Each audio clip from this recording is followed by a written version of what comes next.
up, you guys? I am Mia. Welcome back to my channel, y'all. Today's video is about the infamous project experiment that I've been talking to y'all about in these recent and I've been actually speaking about it for a while. Every video that's in the Black People Are the Israelites playlist. I first did this article. I believe I read this article a year ago when I got to Houston and I got started in this. You guys, I would have never known that God would have me in this position that I'm in. When he moved me away from Maryland to Texas, I didn't know that I was leaving and coming to a new territory to be on this assignment. I'm really on a special assignment. I am the new judge of Israel. It's a lot that God is having me to do. And one thing about it is when you answer the call, when you got a calling on your life, you got to answer it. You got to answer it. And part of my assignment is to talk to our community and teach us the real about our community, about our history as God is dropping it on me. And it's just so funny. Thank you to Tasia. I think that's how you pronounce your name. If I'm wrong, I'm sorry. But thank you for sending me that video, because it's just confirmation for everything that God has already revealed to me. Like, one thing about it, God is going to give you confirmation. I don't care about what it is, how small or big the situation is. When you want to know if you're on the right path, He going to always bring confirmation.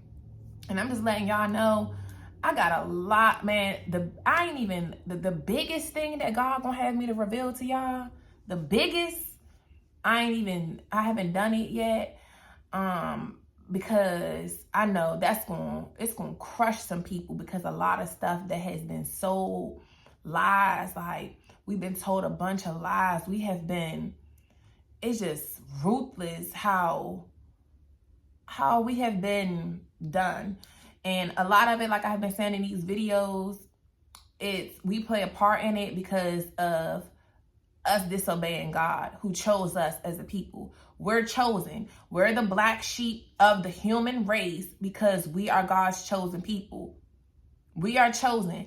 So if y'all haven't watched my last couple videos about why the Black community is cursed, about the Black church, or everything in the playlist of the Black People Are the Israelites, everything in those videos is $1 million worth of game, is with all the tea at. Yes, this video is going to end up getting long. A lot of my videos, these are educational videos, and we discussing some real things. So these videos are going to end up getting long, you guys. But I can't believe it. And I went for a walk this morning. I just came back, and I'm like, when she sent me that video, I'm like, wow, this is just confirming everything that I was just talking about last night, about why we was sent them texts yesterday, why we was sent those texts of everything that God moved me away to make me be a prophet. And I still can't believe it.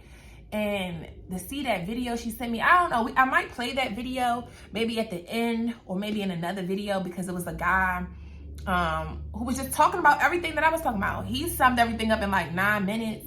You know, he just was talking about everything that I was talking about the fall of America, you know, how God is using Russia as an emissary to carry out this assignment of humbling America, of destroying this land.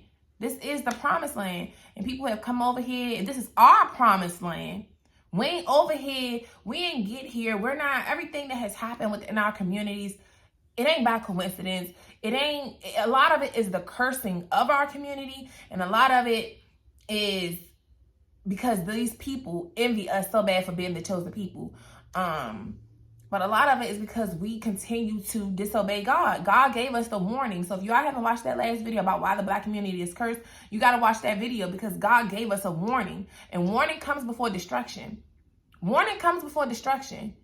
But when you don't listen, when you don't take heed, when you just too stiff-necked, what God be calling us, you some stiff-necks, and can't nobody tell you nothing, and you disobedient, you don't want to listen to nobody, you feel like you ain't got to listen to nobody because, oh, she a woman, oh, he younger than me, oh, you not my mama, oh, you not my daddy, you don't even listen to your own mama and daddy. So when you have this pride on you, and you can't listen to nobody, and you can't take heed to what the people saying, Just like somebody in that thing will say, are you certain about what you're saying? Don't ask me if I'm certain. What you need to be doing is asking God to confirm the things that I'm saying for you.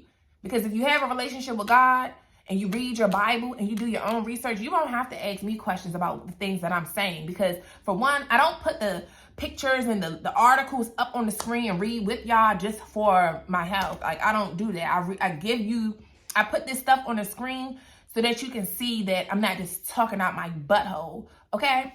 A lot of it is insight that God has dropped on me literally, and then he'll lead me to the Bible to talk about certain stuff and lead me to certain articles. So ain't nothing by coincidence. So any questions that you have about me, you take it to God, because God chose me. I didn't ask for this path. I didn't ask for this. I ain't asked for this. So I just want y'all to know, I did not ask to be in this position, to be doing the type of videos I'm doing. If you go back on my YouTube page, you'll see that I wasn't talking about this all the time. I did not know God was moving me to Texas to walk into a new assignment. I thought I was coming to Texas just to move away because I wanted to just get away, just to get to warmer weather, a place where it's warmer more throughout the year, and to start my Amazon FBA business, or to finish it and to start my new product line that I was trying to start within it. I know I was coming here to do this. So this ain't something I asked for. So a lot of the stuff that I'm talking about to you guys, this is God. This is God working through me. He using me. He's working on me and working through me. And I'm being obedient. I've answered the call of my life. So yeah, that's just an intro to let y'all know, like, I ain't up here just talking for nothing. I'm doing what God wants me to do. I'm being obedient to him. Because if it was up to me, I wouldn't be on no YouTube, all this face showing. I'm a back end type. I'm back end. I don't like a lot of attention. I'm not a social butterfly. I'm really ducked off to myself. I'm a lone wolf. So all this internet stuff, I don't like to be known. I ain't trying to be known. None of this was my intention. So it's all new for me too. And that's why it's like, it still be weird for me. Like, I'm not a people person like that, for real. I like to help people, but I'm not a people person.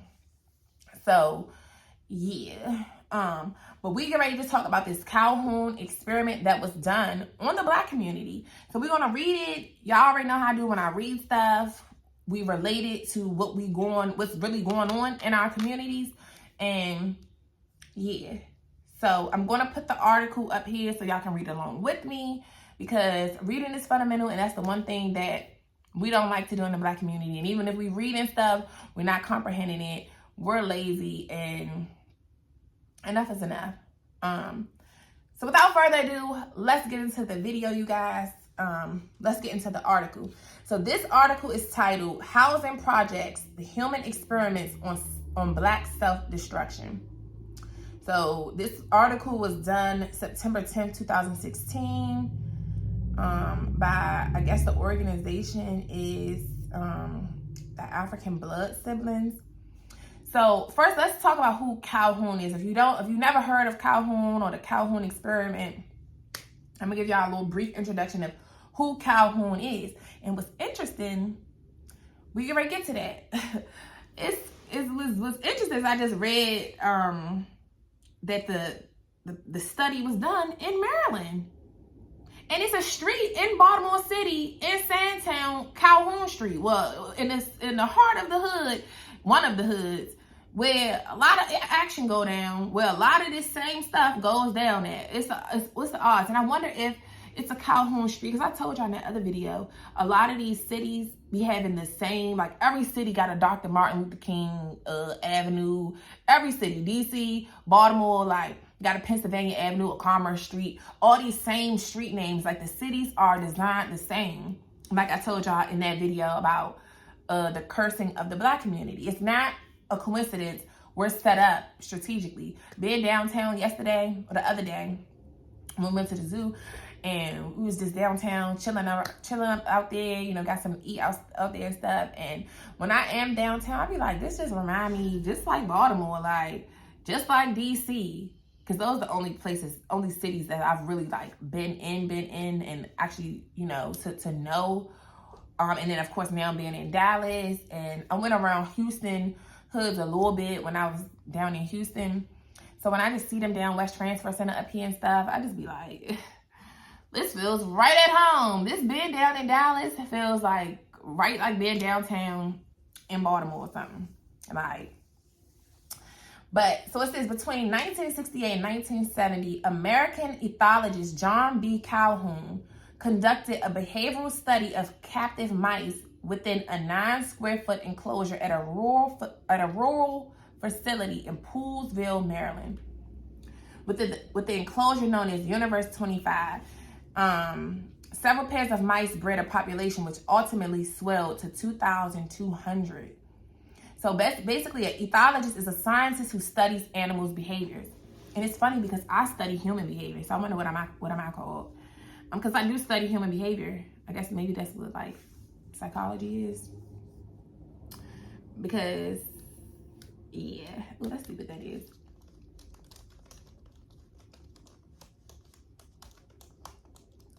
What is a person that study human behavior? Okay, a psychologist, yeah. Because I do be wanting to know. Psychologists are actively involved in studying and understanding mental processes, brain functions, and behavior. And that's what I do. I love to study humans. I pay attention, I observe us. That's why I say we not that much different. We're different breeds, but as humans, we all do the same stuff. Everybody think they so different, but no, we all as humans, we go through the same stuff, just not at the same times, and maybe not to the degree that others of us are going through at that time, but we go through the same stuff. We go through the same stuff. We ain't that much different. I don't care if you white, black, polka dot, we go through the same stuff. Us, of course, we experience stuff at a more harsh level because we are chosen, because we are the black sheep of the human race, because God is our leader. He's our true father. He chose us as a people from the way beginning of time. This was already ordained. This ain't nothing. This is, when you read the biblical text, you see that this has been before Jacob, because we're the descendants of Jacob, before Jacob was even born. Before Jacob was even born, before he was even, it was already declared that his people would be the ones. So as I keep doing these videos, we're going to be talking about all that. I've already did a couple videos about it, you know, in the Bible study playlist, or whatever, talking about us. But we're gonna get more in depth to it. But y'all do gotta check out the video, those playlists, as I put these videos in those specific playlists, so that y'all can know, and you can refer to them, and always do your own research, because we are human. I'm human. I don't care if I'm being used by God or not. I stand on 99.9% truth regardless. I stand on 100% truth. Let's get that clear. But I'm human, so I'm faulty. As long as you're flesh, you're going to be faulty. That's why it's always important for you to go to confirm things with God yourself. You don't sit around waiting on another piece of flesh to confirm or deny or tell you anything. I don't care about what the topic is. I don't care about who it is, what their position is. You never rely on human. You always do your research, and you always take everything back to God. I don't care about all the prophetic words you hear, anything. You always take it back to God. You always take it back to him. And he is going to send you confirmations. He's going to give you that yay or nay. He's going to do that for you. Because as humans, as flesh, I might be 99.9% right, but it's that 1% that can be wrong, because I'm flesh. I'm faulty. But one thing about it, me seeing that video that she sent me, it just confirmed. I'm like, dang, you want the money. And that person will ask, are you certain about what you're showing? So we're going to play that video probably at the end of this, so y'all can see. I ain't lying about what I said about Russia. I ain't asked for this. I did not ask for this gift. I did not ask to be doing this. This ain't what I asked for. God already know. It took me a minute to want to even get comfortable with doing this stuff and all that, because I know for a lot of stuff, for the real big one that I'm going to break to y'all, I'm going to receive a lot of backlash. Like, a lot of stuff that I talk about stuff that people scared to talk about, people scared of scrutiny. I don't really care, because I don't know none of y'all, so I don't really care about what nobody checked about beating down the keyboard about in the comments, for real. I'm here on assignment. I work for God. God is my teacher. God is my boss. God is my manager. God is my provider, my protector. God is all that. I don't go to no schools. I ain't in no church congregation. That's how you know I didn't ask for none of this. I ain't asked for none of this. And that's why I only rely on God. I don't rely on nobody else to tell me nothing. Everything that I talk to y'all about is because God gave me the order to talk about this. Literally, really federal, locked in with the Father, the Creator, the Most High. I am that I am, really plugged in. And He's the one that's leading me. I ain't got nobody leading me. I didn't grow up in the church. I didn't grow up on this stuff. The only thing I would say that really led me into this is the fact that I talk to myself a lot. Before I knew I was really talking like to God and God was hearing me, I used to just talk to myself a lot. And when I would go with long periods without having sex, every time I have done that, it brought me more revelation to stuff. And the only things that I really wanted to know was what was my purpose in life.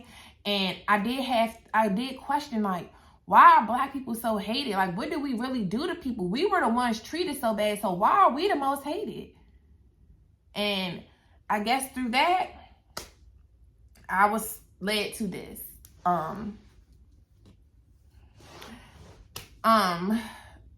So yeah. So let's get into it. Sorry, y'all. I just had to let some of that just be so y'all know. So it says, adult mortality was so low that 5,000 adults might have been expected from the observed reproductive rate. However, even with only 150 adults in the enclosure, stress from social interaction led to such disruption of maternal behavior that few young survived. This is by John B. Calhoun. This is a quote within this article from John B. Calhoun, who did this experiment, the ethologist who did the experiment on this, because he was studying animals. He was studying the mice, studying the rats. So it says, in the 1950s, a researcher at the National Institute of Mental Health studied the effects of population density by creating an artificial environment for rats and mice, where he observed numerous social pathologies from street gangs and homosexuality to neglectful mothers and psychologically withdrawn individuals. So that alone, like, do y'all hear that? Y'all know this is a big issue within our hoods. The effects of population density created by an artificial environment for rats and mice, where he observed numerous social pathologies from street gangs, homosexuality, neglectful mothers, and psychologically withdrawn individuals. This was the rat experiment here. This experiment, we're gonna get down to it, but this experiment from what they've seen with the mice about the effects of population density and social interaction, how they applied that to our community. So we're gonna get into it. Let's keep reading. So it says, the study was repeated in the 1960s and continued to this day on Africans inside and outside of America. The place of this identical study was appropriately named the Projects. There, street gangs, rampant homosexuality, neglectful mothers, and psychologically withdrawn individuals were rampant there, were numerous. It is almost comical, but then again, it isn't. Many are awakened in the hood by gunshots from Black men against Black men. The reasoning? Territorialism. We know that's a big issue, right? What was I talking to y'all about in that video? And if y'all from the hoods and y'all watching these videos, y'all know what's going on. If y'all are awakened, especially if you came out of that lifestyle, you know what's going on. Territorialism. Oh, this my block. Oh, you come and stealing my sales on my block. Like, blocks that you don't own. Blocks where you're polluting your own community. And let's finish reading this part right quick. So it says, the reasoning, territorialism, created by white people, the researchers, who have all the data and all the studies on Black people, easily accessible to them, and control all of the drugs, guns, and people in the projects, their experiments. Black people all over are an experiment. Will we break out? Will we organize and break out? Will we break out, you guys? Will we break out? Will we realize what has been done to us? Will we see? Will they purposely drop them drugs in our communities, drop the guns? We don't have money. We don't have, I think the video that I was just watching, and they said we don't have passports. We don't need, most people don't even get out of their own city. If you know, you know. If you are one of those people, or if you know, if you've dated people like that, these dudes don't get out of their own state. They don't even like to leave their own city. They don't get to see much. So how on earth are they getting to talk to them folk over there to get the drugs, to import it in? We already seen how on JP Morgan Chase boat that time, they had the drug bust on the boat, and all of the, you know, all of the stuff was on there. They put this stuff in our communities for us to self-destruct. It's a trap. They drop it in there all. For one, because it's a way to get you guys, to get us locked up, to pollute us, get us on drugs. Some of us gonna sell the drugs. Some of us gonna use them together. Whether you the seller or the user, both of you guys are gonna fall corrupt, because you're gonna fall corrupt psychologically. You're gonna get withered away and die, and you are gonna get busted and get caught and get thrown into the jail, where they can further damage you, where they can further pimp you out and make you do all these sexual acts to one another. And as it say right here, this is what goes on in the hood. Neglectful mothers, street gangs, homosexuality running rampant in these modern day Sodom and Gomorrahs. Psychologically withdrawn individuals because of all the molestation, like I talked about in that other video, all the sexual abuse that's going on in the communities. A lot of that stuff that's going on in our households, in our churches, that's going on, that will make a child grow up psychologically withdrawn. The lack of resources will make you hate on another person, your next door neighbor who got it, and then you want to steal from them, then you want to take them out. You see another one climbing up, like they do with them little rappers out there, and even ones that ain't rappers. If you notice how they do, when you see somebody climbing up because they sell the drugs, and when they selling the drugs, they start climbing, they start making money, they start putting their issue on, like, you know, they fly, they popping, they icy, they dripping, you know, they got the drip on, and it'll make you start to hate them. Now the girls, they flocking to that guy, and they looking up to these guys and stuff. So now it'll make the other dudes get jealous, because not only you getting the money, you getting the girls too. Same with the girls, there be a lot of jealousy with them, like they killed that girl, like they unalived little Destiny. She was popping, she used to pop her ish in Baltimore. They killed that girl right in her hair shop. A lot of those hairstylists be having beef amongst one another, but she was popping on Instagram, popping her ish because she was slaying. She used to slay head. They started hating because she started climbing. She was young doing her thing. She was like that on the head tip. Her hair salon was called the Hair Trap. I don't know, y'all probably heard the story because it was actually on Viral Crimes or whatever. It was on there. But when I first heard about all of it, because of course, you know, I lived there, and then, you know, just the talk, you know, people be talking, and I seen it on Instagram or whatever. I was like, dang, this is crazy. People can't even get their money, and you really can't floss. You can't flex. You can't be posting up on Instagram, you know, posting your new whips all the time. It's sad to say, but that's the reality of it. And that's what it talks about in the Bible, about not boasting. Because it do create envy and jealousy in others because they don't have, because of their place of lack. So it will cause that spirit of envy and jealousy to come amongst them. Because they feel like, wow, you made it out and I didn't. But at the end of the day, all of us have the potential to be something. We all have the potential. It's up to you. It's up to you to work hard, to work smart. How about that? Work smart. Work smarter and not harder. Because they preach all this working hard. Now, you want to work smart. You want to work smart. And in the process of working smart, of course, you're going to have to put some work in. Nothing worth having comes easy, but a lot of people so used to handouts. You want a handout, you want everything given to you, handed to you. Nah, that ain't how it works. You don't appreciate stuff when stuff just handed to you. When you put that work in for it, though, you appreciate it more. So, once again, it says, created by white people, the researchers who have all the data and all the studies on black people and easily accessible to them and control all the drugs, guns, and people in the project, which are their experiments. This is their experiment. This is their experiment. So this is just the intro to this. Like I told y'all in that other video about the Chinese. That's why it's so funny that Tasia sent me that video. I said, this is everything I be talking about. Like I talked about in the curses video, the foreigners come over here and they set up shop in our turfs, in our hood. They set up shop.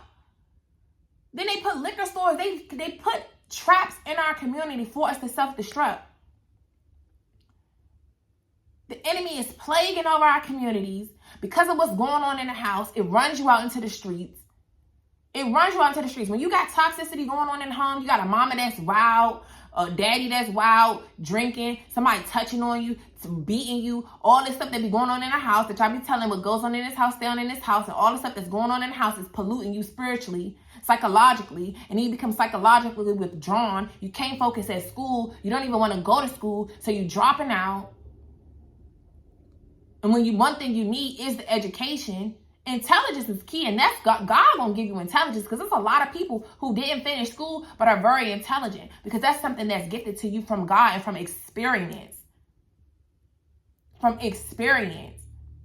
But sometimes you never gain the wisdom because you don't learn from your experiences, and you don't know when to apply certain things. So when you don't know how to apply the knowledge that you have, or to know how to apply your experiences to other situations when they arise, that's what makes you foolish, because you don't know. That's what makes you lack wisdom, because you don't know when to apply certain things. It does you no justice to know things and don't use them, to have things and not using it.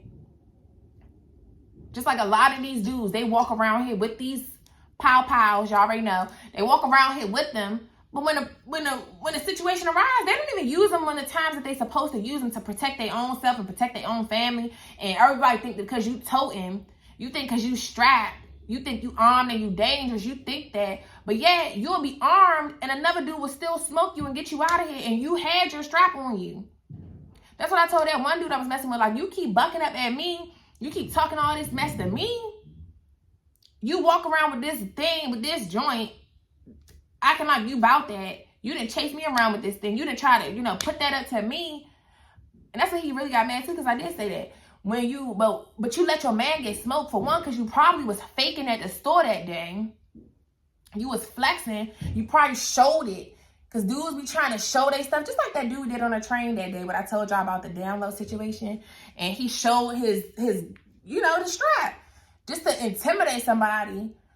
But you better make sure you're ready to use it. And I really think the dude I was dealing with, Desmond, that's his name. That's his name. Yeah, but it's many Desmonds out here, so it may be your man, it may not be. It's like, nah, let me stop. But when he was walking around, like, you probably did that at the store, and them dudes, and then you dumb.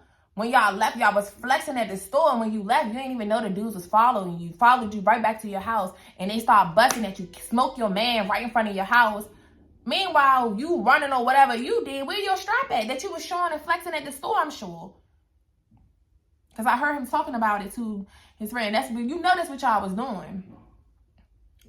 Like, dudes be quick to show a gun, want to fake like they got it, and just to show that it's on them. But you don't even use it when you supposed to. You ran hide and got your man smoked up. And you want to talk trash to me. You got your own man smoked with your dumb goofy self. So, anyhow. Because I just can't stand certain dudes with this. Like, you so about that, but you was running hiding. You ain't even bust back at him at all. And you led them right back to your house like a goofy. You wasn't even paying attention. And then when I told you, make sure nobody following you to my house, you gonna get mad? How you gonna get mad? So I know. Yeah, you know now. Oh, are you sure you know now? Yeah, because you know you need to watch your back now. I don't even want you around here. You ain't about to put me and my daughter in safety. And that's the thing. Some of y'all, you need to stop, man. That's why I say these young girls and everything, idolizing these street dudes, they ain't gonna do nothing but lead you to destruction. They ain't gonna lead you to destruction. That's what they're gonna do. They're gonna lead you right to destruction because they're destructed. They're self-destructing as it is. And a man who don't protect you, he put you in situations where that can happen. So many women have got smoked off the strength of who their boyfriend is, who their husband, their partner is. So many. And then when he get involved into stuff in the streets and they can't get to him, they gonna get to those closest to him. Like that other girl, what was her name? Keisha Bell. The dude, young, what was his name? Not his little scooter. I don't know that other dude's name, but my baby daddy be talking about him. I forgot what his name is, but he hiding out somewhere. They can't get to you, so they done smoked your brother and they done smoked your girl. She's sitting in the car, they done smoked her. Just to send her like, yeah, I'm on your way. It's not a joke. This stuff is serious, and we be so busy sitting around trying to kill each other when really we need to be getting together to build our communities. Getting together. It don't matter if you don't have education or not. Get together. You got your hands, you got skills. Just like the same way that the women, they go out and start doing hair. They use what they have. Okay, I'm about to start learning how to do some hair. I'm about to start learning how to do some nails. You can self-teach yourself anything. I do my own nails, do my own hair, do my own everything, do my own eyebrows. Like, you have to teach yourself how to do certain things and then start making money off of that. Stop being lazy. Stop sitting around waiting on a handout. So what? You don't got no education. That don't mean that you stop. But it don't mean that you don't go try to get some education, even if it ain't in like a college level thing. But once you start, okay, maybe you go to cosmetology school. Maybe you go figure out how to do makeup, do esthetician and all this stuff. Ooh, beautiful. Pretty. Okay, go back down there. Go ahead. Just because you know how to do these things, okay, now after you do that, you still need education. You're going to always need education. People be so offended by, because it was one of those comments on one of my community posts the other day, because it was like, the post that said, like, toxic people, biggest threat is an educated person, or something like that, who, you know, something else. I might put the little the post up here. But the girl, or whoever it was in the comments said, nah, biggest threat is, for a toxic person is somebody that's anointed and favored by God. A lot of educated people be toxic and all of this stuff too. Baby, education comes in all forms. Education and spirituality, because if you know something for real, you know that when you are anointed, the enemy on your back even more heavy. You're going to face even more spiritual warfare because the enemy want to do anything to derail you and get you off your narrow path that God has put you on. So you actually more of a threat when you walking with God, when you walking in your assignment. The enemy really gonna want you dead, like me. I face a lot of spiritual warfare, the headaches, the stuff I've been having, stuff trying to keep me from reading, trying to get me backtracking, backsliding, but I stay 10 toes down, and it's like nothing that you do. Like, that's why things pop up and they try to make me mad, to make me lose focus, to make me lose sight.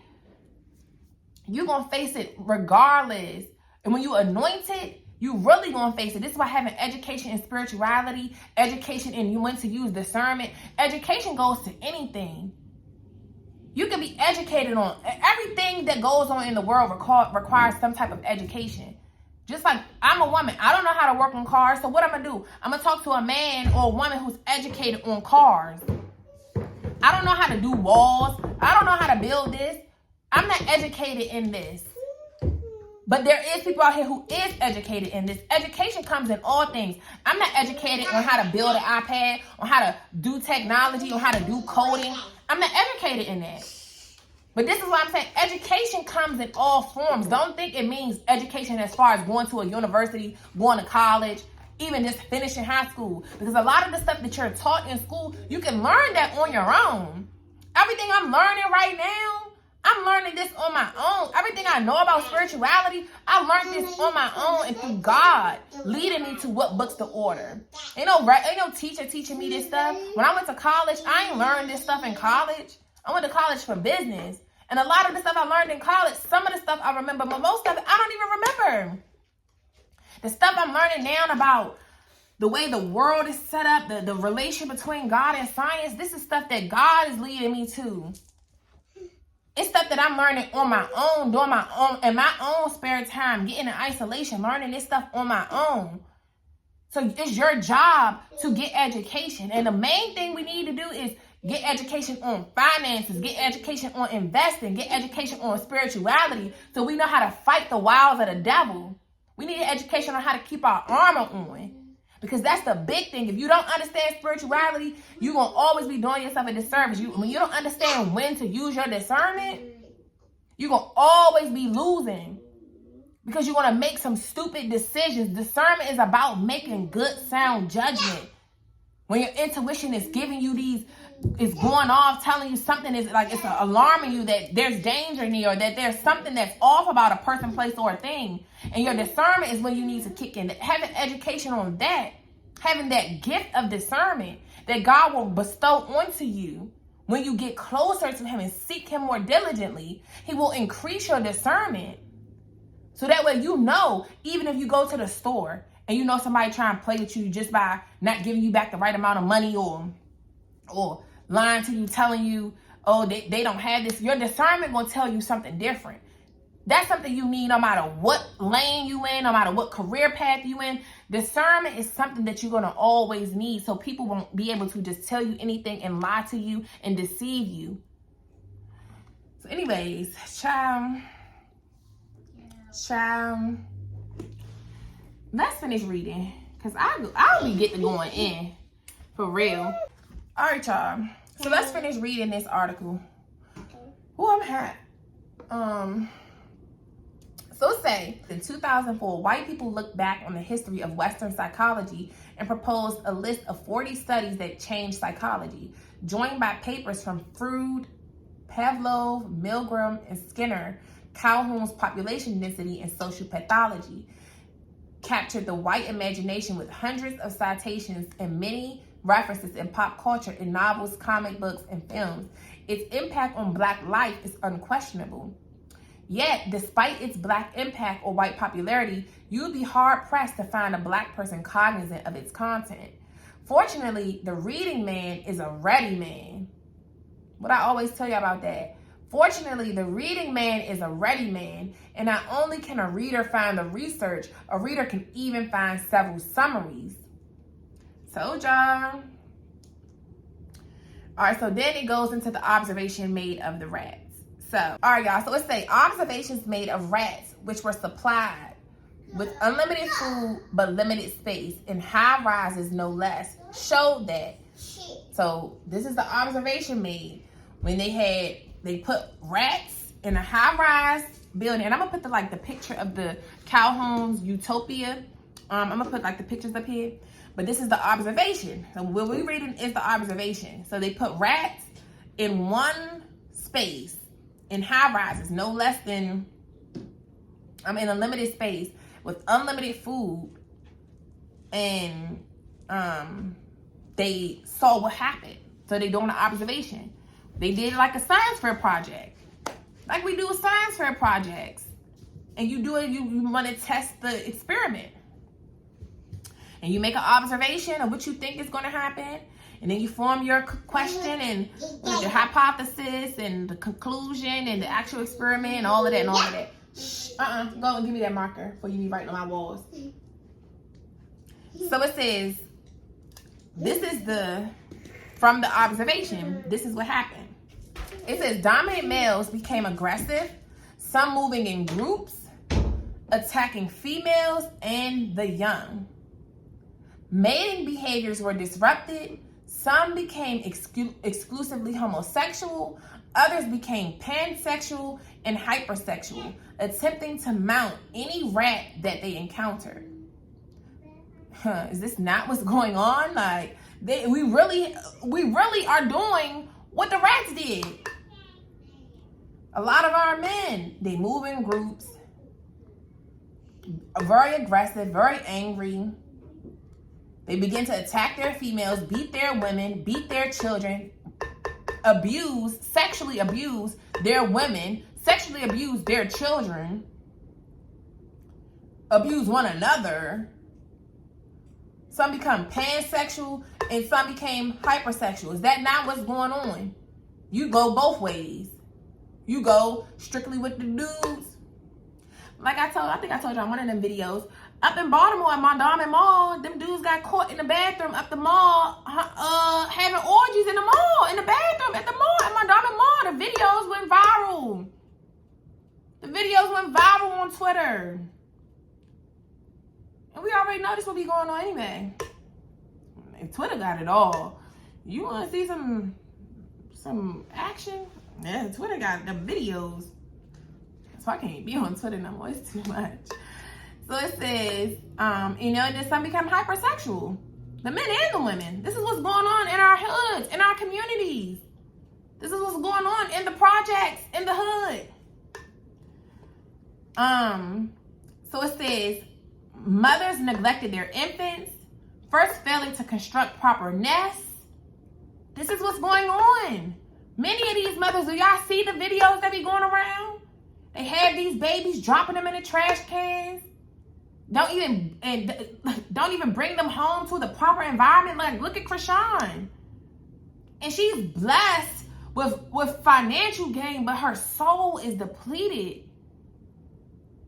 She has a calling, and I know I have faith that eventually she's going to answer the call on her life, and truly, that's why everything she's going through, it's that breakdown for the build-up. Like, it's the spiritual, it's the breaking of the chains, the curses that's in her family. Like, it's just sad to see it, man. But don't even have the proper nest.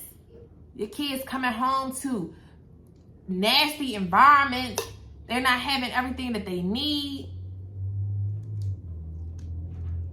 That's why it's like, I just can't wait to get in position for these shelters. That's why God, I love that, I ain't gonna say I love that I had to go through that situation, but I now see why God put me in a situation to be homeless and to be at the shelter. Because if it was up to me, if I was leading and not letting God lead my life and not just trusting the process, I would have been went to go making some money. Like, me sitting around waiting around, like I really be waiting on God. Like, if it was up to me, I got hella finesse and I got hella work ethic. And I got hella ways I know how to hustle, make me some dollars. But I know God told me not to do these things. So I'm trying to be obedient and stay focused on to what he want me to do, which is this stuff, which is reading, which is teaching y'all and being the emissary that's on a mission to expose a lot of stuff that's going on in the Black community. It's just, but this is what's going on. The way that the women just abandon their children. We going after we read this, I want to read the other little part from the other from the utopia experiment that I had that I had saw. Ari, open that back up. I want to read that part too because it talk about. We gonna read it, but it says mothers neglected their infants, first failing to construct proper nests, and then carelessly abandoning it, even attacking their pups. This is what we do. Some of these mothers abandon their children, the fathers abandon their children, but this is really talking about the mothers. Mothers will abandon them or attack them. We see what's going on with all this toxic mother-daughter relationships that we talk about, these narcissistic mothers, these mothers who just want to put their hands on you. Like I told y'all in that other video, seeing a girl, she pregnant, and then she beating on her teenage daughter on live like that. And the girl trying to avoid it, but she just keep on popping. Is you really attacking your children? Even little young, the other girl I told y'all about in that one video. Hey. Even in that one, actually when I was talking about the Black community, stop idolizing our oppressors or something like that, where I actually was starting to talk about this. And in that video I was telling y'all about that girl. So it says, she just messing me up, y'all. Oh, but that's what I was saying. The girl who, she was abusing her little kids, the little 6-year, she killed that little 6-year-old, her daughter. You beat that girl to death and they found her in the closet or whatever. It was just like, this is what's going on. And this is in the hood. That was in the hood. That was in New York, I think. And they said that when they came to the house, it was just like feces and stuff all over the place. It was just dirty. It was not in good condition. And like it says, they don't have proper nests for the children. Some of these women are very nasty, very dirty, live very nasty. Very nasty. It's one thing to make messes and to be messy, your kids make messes. That's understandable. But to be flat out dirty, messy and dirty is two different things. You get messy and then you clean up the messes. But for it to be filthy, dirty, looking like you ain't never washed down the counters, like you ain't never washed down the tub. I used to have a roommate like that. I used to be friends with her. And I wish I would have listened to her friend that warned me about her before I moved with her. But I'm like, nah, you just saying that. And they was real close. And I ain't listened to her. And the whole time I got with her and she was dirty like that too. Trifling. Left me with the she abandoned the apartment and left me with that. Ain't give me no heads up about it or nothing. That's why I don't do joint nothing with nobody. That's why I don't trust women. I don't trust men. And I don't, man,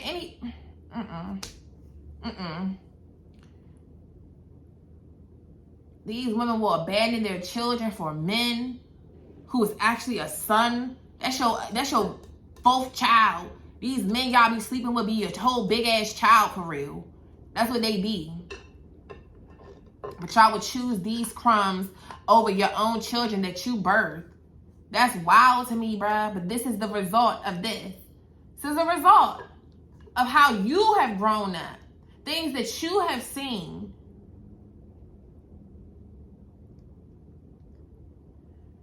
So it says, in certain sections of the pens, infant mortality rose as high as 96%. The dead cannibalized by adults.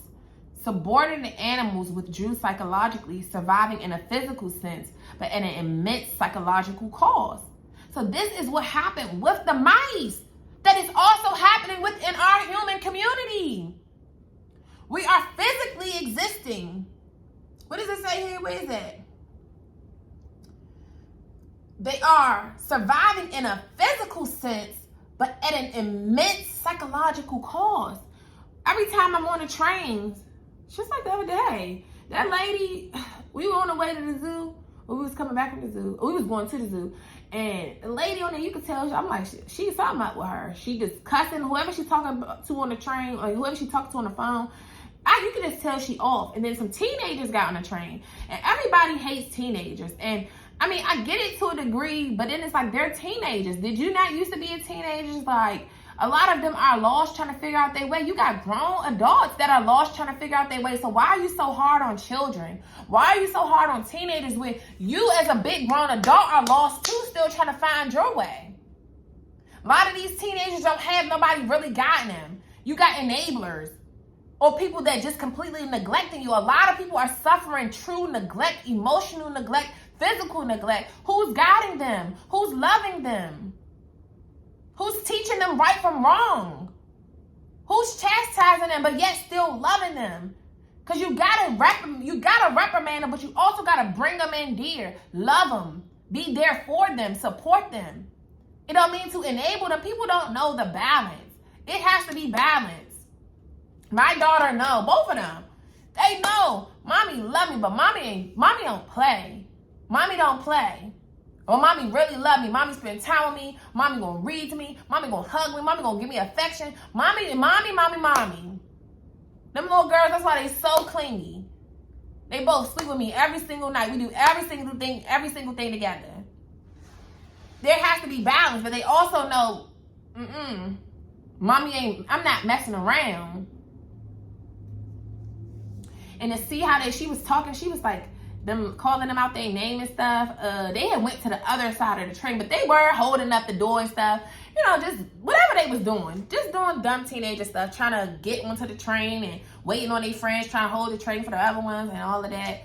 You know, but I have a soft spot in my heart for teenagers because I know how it feels to be a teenager. And I know teenagers need you the most. So many parents feel like at teenager ages when you can let go of your kids and when you can say, oh, they done now, they grown now, and nah, this is when they really need you the most because you at 18, you don't know nothing. We are grown. I'm 30 and just figuring out a lot of stuff. lost, still destitute, still psychologically withdrawn because of what has happened to them when they was 2, 3, 4, 5, 6, 7, 8, 9, 10, 11, 12, 13, 14, 15, 16, 17, 18 years old. But yet we have no grace for them. That lady get to talking, calling them. She said she was like, I hate teenagers, dumbass teenagers. Need to be in school. Like, she was like, get your ass in school or something like that. So I laughed at first because she ain't lying about the part where these teenagers do need to be in school. I'm like, they do need to be in school, but they might have graduated. They might dropped out. I don't know how old those kids were. We know they were teenagers though. So the one teenager, the little stud joint, she was on the other side. She was like, what? Because the lady was loud. She was loud the whole time on the train before they even got on. She was just having, I don't know, I think she might be schizophrenic or something because she was talking trash to somebody. I don't know if she was on the phone or if she was having one of her episodes or whatever, but she was just having blurts and, itch, cussing and stuff, itch and this and that. And I'm like, but then she started talking to the other man. She was like, I hate teenagers, blah, blah, blah. So the teenagers, they heard her, because she was like, y'all need to get your, calling them 304s, hoes and all that. Calling them that and saying you need to get your hotel. And the girl was like, who you talking to? You talking to me? Like, no, you ain't talking to me. And she was like, the lady was like, y'all don't got no respect. She was like, I don't gotta respect you. Of course y'all know me. I'm like, all right, y'all. Because the lady was like, I got the grown woman, mind you, she older than me. She old enough to be my mama. And she talking to these little kids and then talking about something, I got mine. Talking about she got her knife, she pulled out her shit. I got my stuff. Who if you want it, this, that, and that, all this stuff. I'm like, you really started it with them for real. They ain't say nothing to you for real. You started it because you being loud with what you're saying and they heard it. Like, and when they say something back now, it's like y'all don't respect elders, but you are disrespecting them first. But I told the kids, I'm like, just chill, y'all. Like, just chill. So one of the boys, of course, he's sicing it and stuff. He like, I said, stop sicing it. Like, just stop sicing it. Or whatever. I really have a special place in my heart for teenagers, for all the kids. Like, they the kids. They need guidance. They need love. And she was like, you don't even know what you is you a boy or a girl. She really got to going in. And that's when the girl, the girl was like, man, she was like, F you. She was like, I don't gotta respect you. You ain't my mama. I don't even know you. Boo, woo, woo, woo. I was like, all right, y'all. All right. Like, I said, no. She was like, well, come down here. I was like, she was like, I'll beat your butt. Blah, blah, blah. I said, no, y'all. I'm like, no, y'all stay right there. No, we ain't doing that. That's not what we doing today. But you as the elder, instead of talking at them so aggressively like that, how about you be soften up and give them some love? Ask them what's up with them. What are y'all doing? Y'all but should be, they look young, but who knows? They could be 18. We don't know because the girl was like, I'm grown. I don't got to be in no school. Do. But I say all this to say that looking at them, and then they brought one of the dudes had some big bag with these funky clothes on it. And they talking about tasers and stuff. This is before they got into it with the lady. And just be flexing like they do. I just be listening to them like, shut up, y'all. They're kids though. And I just understand I used to be a teenager. So I'm always going to have compassion for them because they are the children. Like, they are young. They need guidance. Some of them, yes, they, wild and stuff, but a lot of times, they ain't, just like the one of the boys that was with them, I was like, get your book back in my face. Like, he was like, oh, I'm sorry. Like, and they not, like, I just don't be running into a lot of issues when I see the teenagers on the trains and stuff. Like, but it's your aura. And we are spiritual beings and having human experiences, and people could pick up on your energies. And sometimes they could pick up on when you just mean and when you just want, when you just certain ways, like, but a lot of people are psychologically withdrawn, are psychologically messed up because of things that has happened to them. The abuse, sexual, physical, emotional, the neglect, the physical neglect, the emotional neglect, that is plaguing them. You got parents that care about chasing dick and chasing coochie all over. Y'all care about chasing sex, and you put sex and money and everything above the children. And then you wonder why the children are like they are why they left to fend for themselves, why they getting involved in certain things, why they run into the streets, why they run into the men, why they run into the girls, why they getting sugar daddies at young ages, why they start stripping. Why you wonder why all of this is going on? It's because of the result of what they have been dealing with. Most of them strippers, guarantee, if you have a poll of all the strippers, a lot of them been sexually abused. Because we know this is running rampant in our community. So now you get to a point where you use your body to get what you want. What they say in the Players Club, you got to use what you got to get what you want. And that's what you begin to do. Just like the boys. They begin to use what they got. Oh, if they put these drugs in our community, this all we got. This the only way we know how to make money. I remember my second BD, he told me, like, when I first started dealing with him, and he was like, you need to, like, it's funny because he always be saying, like, you need to be a lawyer, and you need to be teaching these girls other ways how to make money, so they ain't got to sell they body. And that's why at first I'm like, all right, I know how to make some. I mean, I got some finesse to me too, but I know how to legally, do stuff and all of that. You gotta have some finesse out here. This is America, the land of finesse, okay? Your top people are finessing. So you gotta use situations to your advantage, but you gotta be careful with how you move it. Anyhow, don't let me get it going on talking about that. But he would say that, like, you need to, and I said, that's my goal. Like, living in the shelter and seeing all of that, you got women pregnant in the shelter, newborn babies in the shelter, little kid. I had my little baby in the shelter. My baby, when we first got here, my little baby, when we moved to Dallas, when we moved to Texas, when we was in Houston, my baby was only 10 months old. Like, so that's why my goal is to be able to build my own shelters, my own women's shelters, and, build stuff for the children, the ones who need to run away, and the ones who going through it at home. I want to have a safe place in every hood, in every city. In every city, I need to have these resource centers. This is the stuff that we need to be coming together to do. Not fighting each other, not worrying about all of this BS, not hiding the secrets and the flaws. We need to be coming together to help one another, to be truthful about what's really going on. Not sitting out here trying to brush everything under the rug, trying to off each other, trying to get us all doped out and stuff. Nah. So that's one thing that I really like. That's one of my future goals. I really do want to do that. Be able to go back to my shelter. Family Gateway helped me out so much. So I want to give back to them. It's so funny.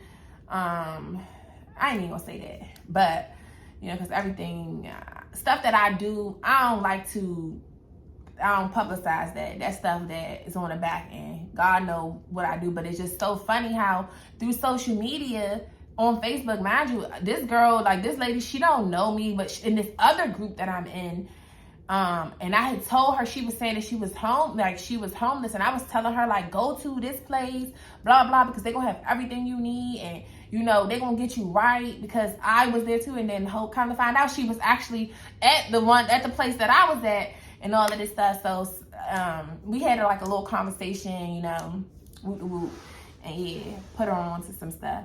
But it's so funny. Like, that's why I say when I give back, my tithes don't go to the church, but I give back to the people that I see that's in need. Because I'm not a part of no church or nothing like that, but I will give back to people who pour into me. The people that, feed me spiritually. And then I also like to help out the people that's in need.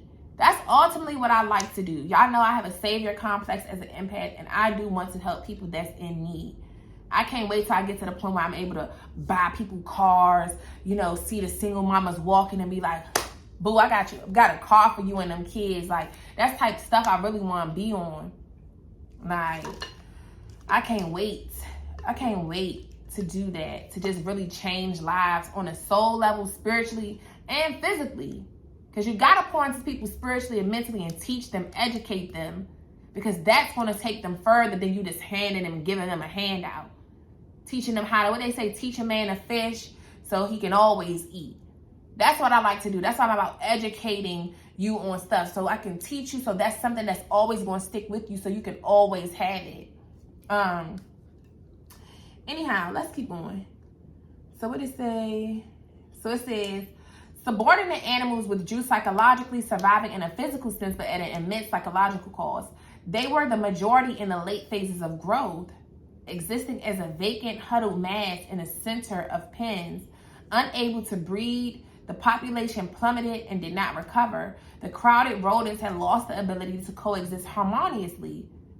Even after the population numbers once again fell to low levels, at a certain density, they had ceased to act like rats and mice, and the change was permanent. This is what has happened to us. We can't coexist harmoniously. We can't even coexist within our relationships in the house. That's why they say, black community, we the only ones who, we separate from our parents. Like, you got other nations, they all live in the house together. They be 10 to a household. They can coexist. We can't, though. Our parents be ready to put us out at 18. They ready to say to hell with you at 18. You grown now. Realizing that you still don't know nothing at 18. I'm like, at 18, of course I was responsible for my age, but I ain't know nothing. I'm never gonna forget Mr. Mike at Macy's. One of the managers up there. He was like, how old are you? Like, and I was like, I'm grown. He was like, and I told him and stuff, and I was real known up there because I used to just be all over the place at Macy's, like, and then I used to get in trouble too sometimes because I do what I want. That's why I say at jobs, I just be doing what I want. I do not like to, I do what I want, and I don't move around with a bunch of people so that I don't look hot with what I'm doing, but I be here and there, doing all type of stuff. But he was like, he was one of the managers, and me and him was cool. He was a black manager, and he was like, I was like, I'm grown. I said, I pay my own bills and all of that. Like, he was like, you have kids?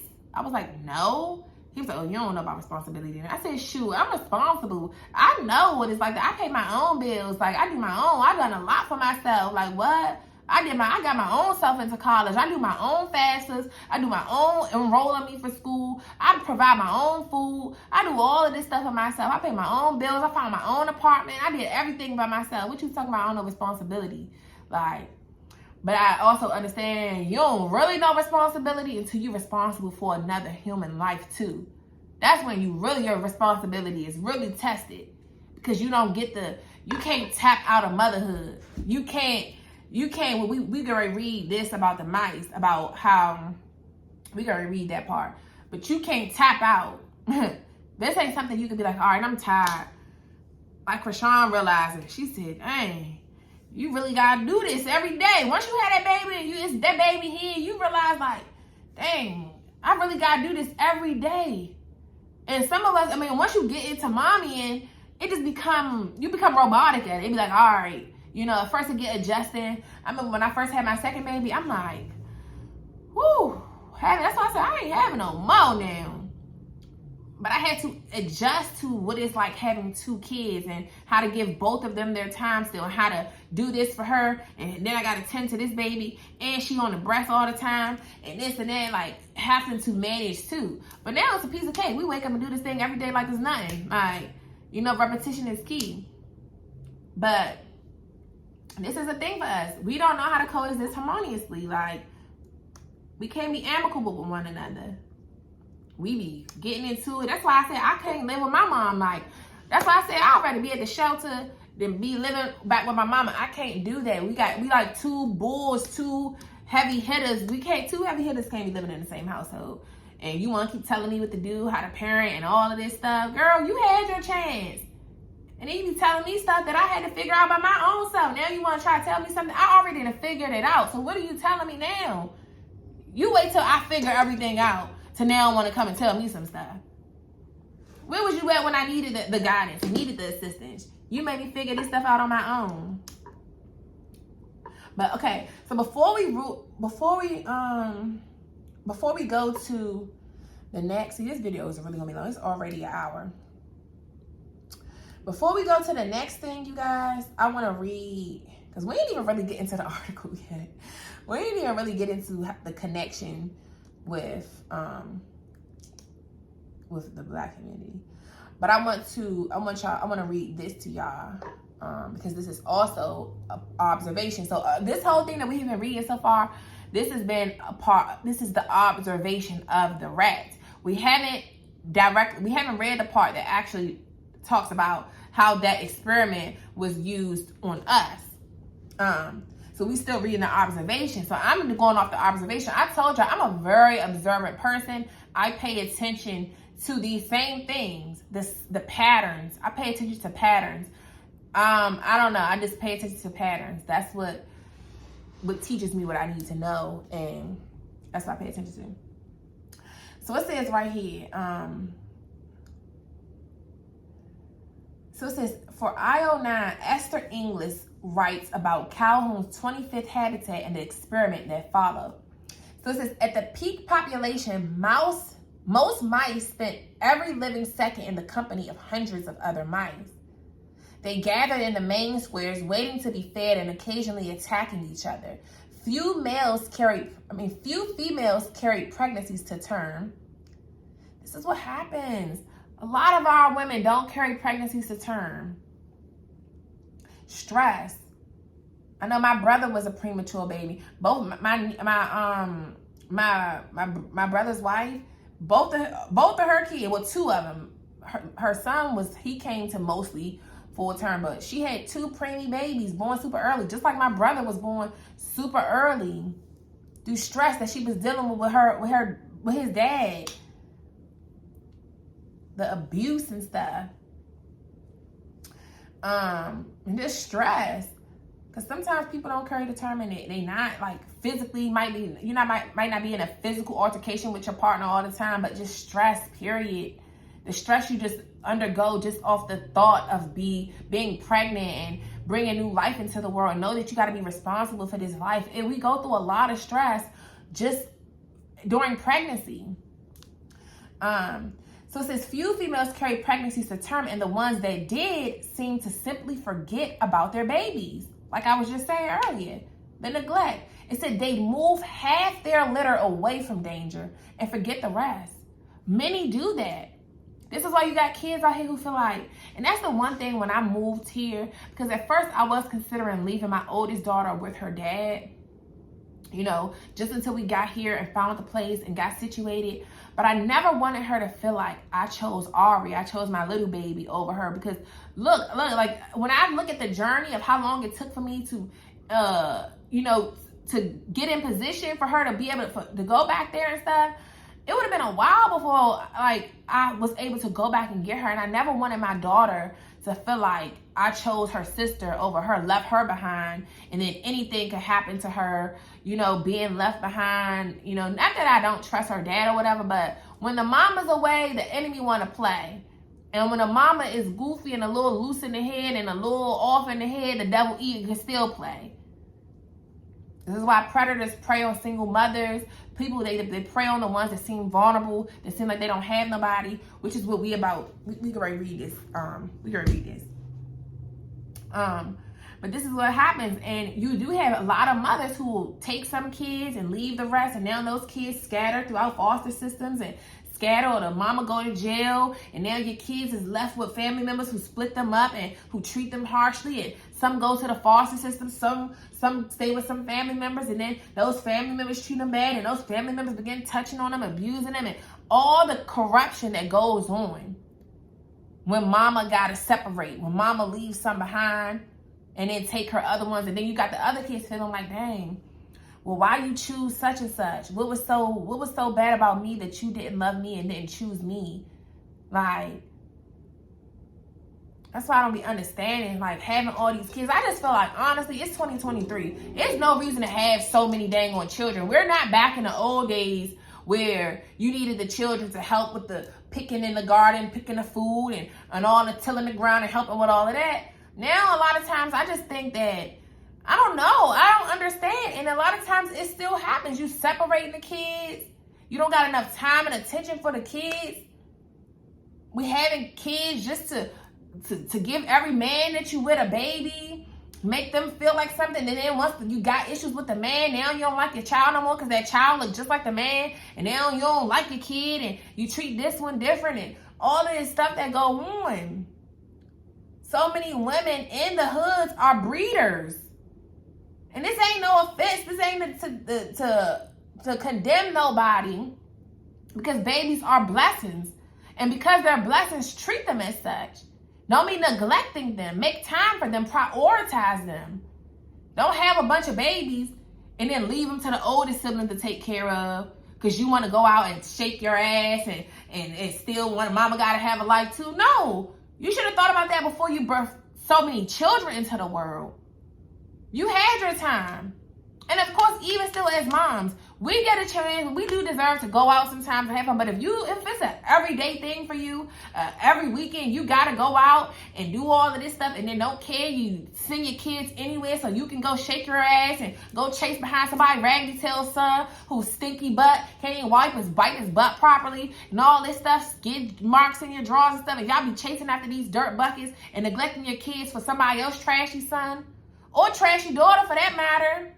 Because the men will do it too. You get your child, and then you got your child around this woman, that woman, leaving them at this person's house, that person's house, so you can go chase some fishy-fied girls. Like, come on now. Enough is enough.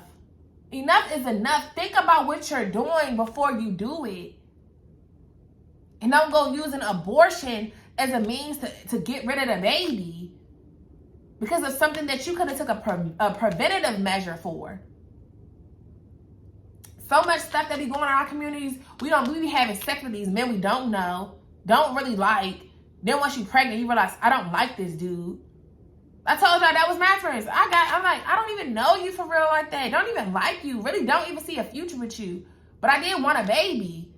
But also being selfish like that, saying, okay, I want a baby, and then I don't want to be with you. That's putting that's doing my child a disservice. When you got a person like this who really so obsessed with you and he wants you and the child together, like he don't know how to just be a dad by himself, and then it's bringing more drama and stuff into the equation. I got a video I recorded the other day about that, about what it's like being in a relationship with a covert narcissist. Like, and I might post it. It's uploaded already, but I wasn't sure if I was going to really post it, but I might post it because I be telling y'all my experience to let y'all know too. I've done some dumb, goofy stuff too. Just being lost, being vulnerable, looking for love in all the wrong places. You know, we got to make better decisions, have better discernment when meeting these people. Stop thinking that every person you get with is supposed to be your forever. Stop just dating with no intentions, with no purpose. You just doing stuff. Most of these people just out here just doing stuff. We're lost souls just wandering. Child. So it says sometimes they drop and abandon the baby while they were carrying it. The few secluded spaces housed a population Calhoun called the beautiful ones, generally guarded by one male. The females and few males inside the space didn't breed or fight or do anything but eat and groom and sleep. When the population started declining, the beautiful ones were spared from violence and death, but had completely lost touch with social behaviors, including having sex or caring for their young. This happens too. So it's because it says generally guarded by one male. So this is the ones that's in these experiments, because you got the people that's in the projects. The dad is still in the home. You might have a good male in the home. And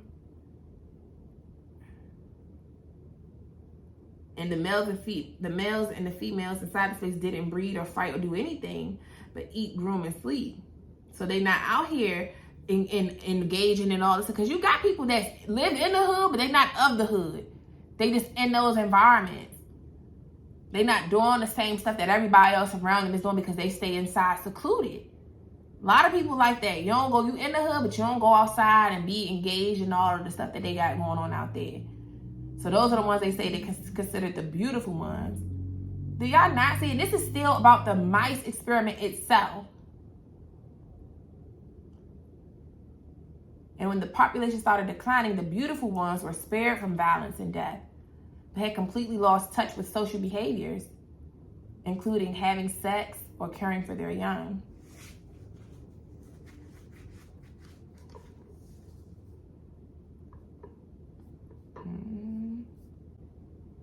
So I'm gonna read this little part too, and then we're gonna get back to the main article. Hopefully I can cap this video out at 2 hours. But it says, but we can take comfort in the face that humans are not mice. The NIH recorded spoke to medical historian Edmund Ramsden about Calhoun's work. So this guy says, ultimately, rats may suffer from crowding. Human beings can cope. Ramsden says, Calhoun's research was seen not only as questionable, but also as dangerous. Another researcher, John Friedman, turned to studying actual people. They were just high school and university students, but definitely human. His work suggested a different interpretation. Moral decay could arise not from density, but from excessive social interaction, Ramsden says. Not all of Calhoun's rats had gone berserk. Those who managed to control spaces led relatively normal lives. And this is true. I realized that because so this is another person who has studied the Calhoun experiment, John Friedman, and then he started to study actual people. So he said his suggested that a different interpretation, that moral decay could arise not from density, but from excessive social interaction. And this is true because when you're around people, that's why I feel like, me personally, I got out. Like, I broke away from what everybody else is doing. Like, I isolated, I got away. I'm the one who went to school. And then even with that, when I was in college, I'm not with everybody. I'm not trying to make a bunch of friends. Like, I'm just to myself. Even still now, I'm just to myself.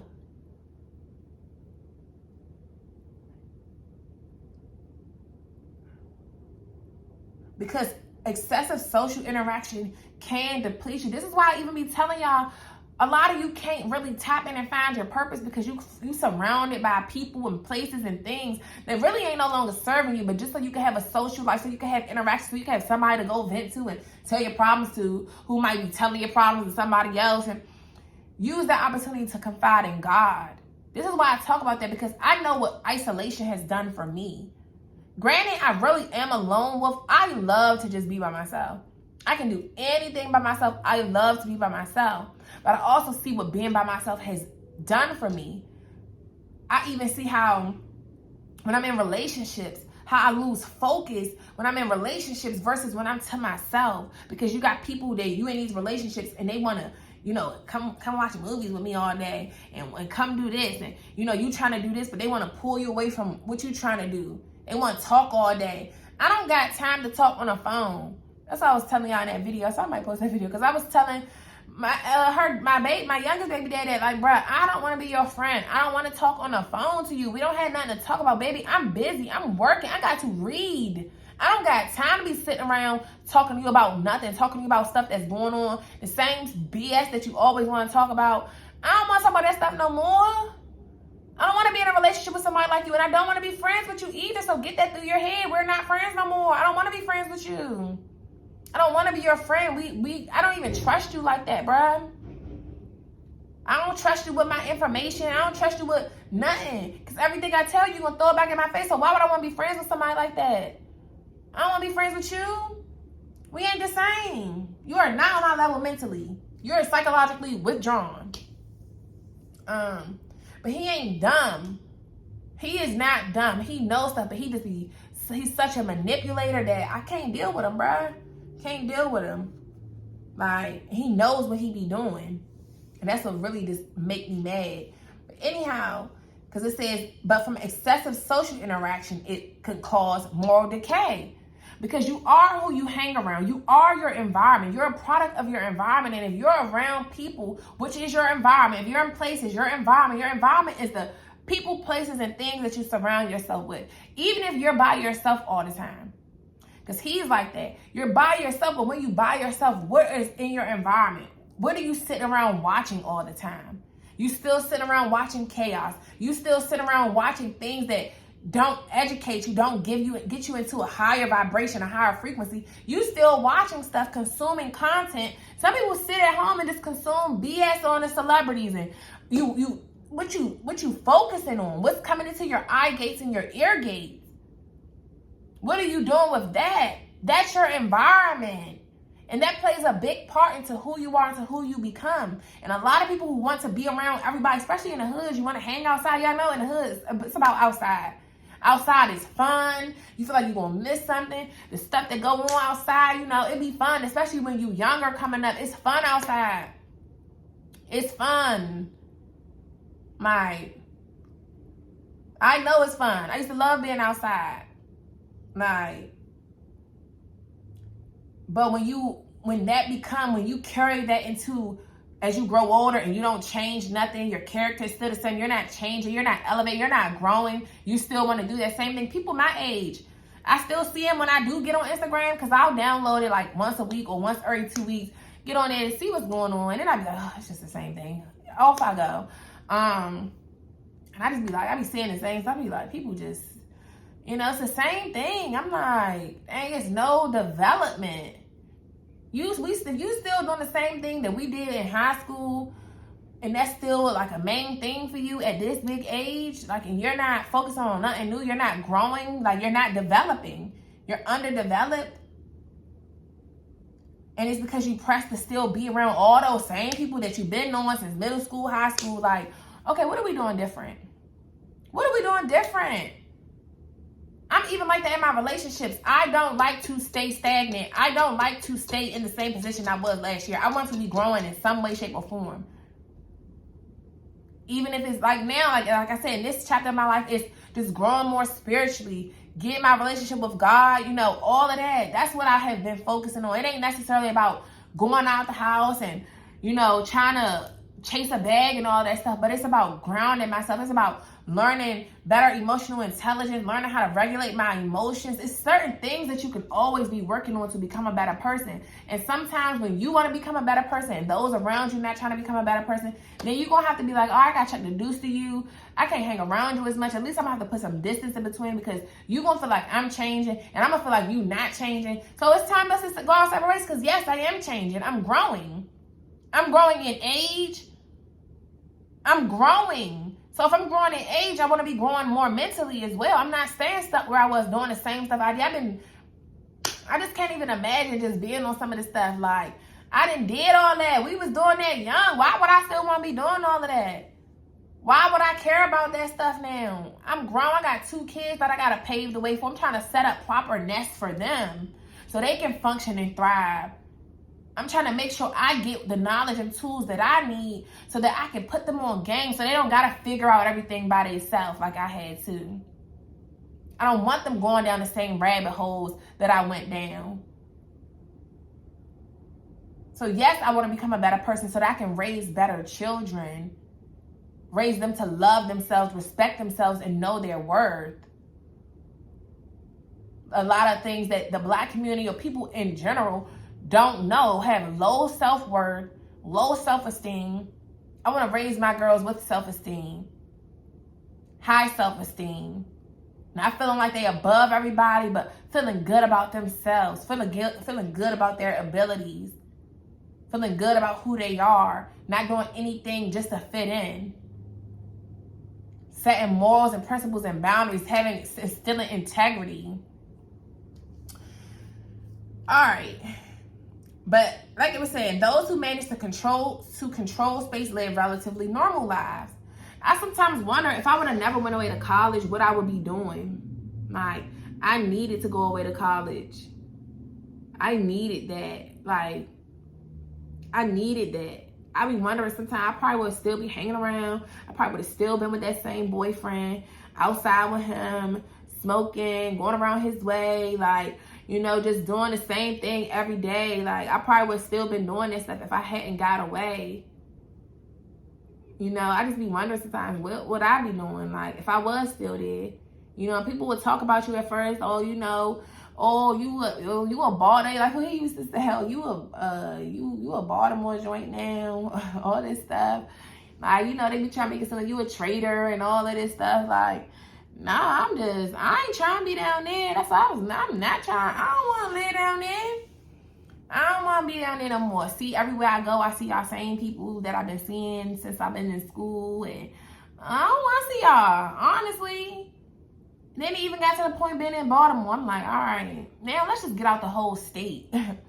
I was wanting to go to North Carolina to be closer to my brother, well, my nieces and them more so. Not just, but of course, that's my brother's kids. So our kids that could grow up together. Just wanted to go somewhere else. Like, you know, I ain't want to be in that environment. And that's why I love it here. I love that I'm just like, I love that I go places and I ain't gotta see nobody that I know. I ain't gotta do all that. I just love I feel like I'm just in a new area because I am. All right, y'all. So let's see here. All right, you guys. So it says, in essence, the government funded Calhoun correlated population density with social pathologies, and since then, Black people have been herded into population-dense housing projects and riddled with identical social pathologies: street gangs, confused mating, neglectful mothers, child abandonment, high mortality, withdrawn individuals, no harmony, permanent corruption. The name projects isn't coincidental, and its targeting of Black people isn't accidental. For instance, on the surface in the United States of America, the Housing Act of 1968 prohibited the use of high-rise developments for families with children. Unlikely given how many children are in high-rises today. The real legislation in that law was Section 235, which gave white people a means to get out and live in the suburbs, effectively leaving Black people behind to the full wrath of the experiments. And it worked. White people lived in the suburbs and Black people lived in the projects. What we know as white flight is just when the projects begin. And what we know as gentrification is when the project ends. We know that. We see that in now. It be the hood and everything, and then they come through, clean it up. It looks completely different. They build these nice apartments and nice homes in the area. Even when I was in Houston, I saw them doing it over there. I'm like, dang, over here, like you could tell they're doing the gentrification. You can tell they doing that in DC. They've fixed up a lot. You can just tell. But when I was in Houston, and I think, what was we at? I don't know if we was near 3rd Ward or 5th Ward. Some one of them wards that was down there. And I was staying in an Airbnb down there. And it was so nice. But across the street, it was the ghetto. We running up the street from the hood and stuff. And you could see that they was building more nice homes over there. Like, because the house we stayed in was pretty nice. But they was building more across the way. And you could just tell the look of it. And this is what they do. They're gentrifying. They come back in and tear down all of that mess and build up, and that's when the white people come back into the community.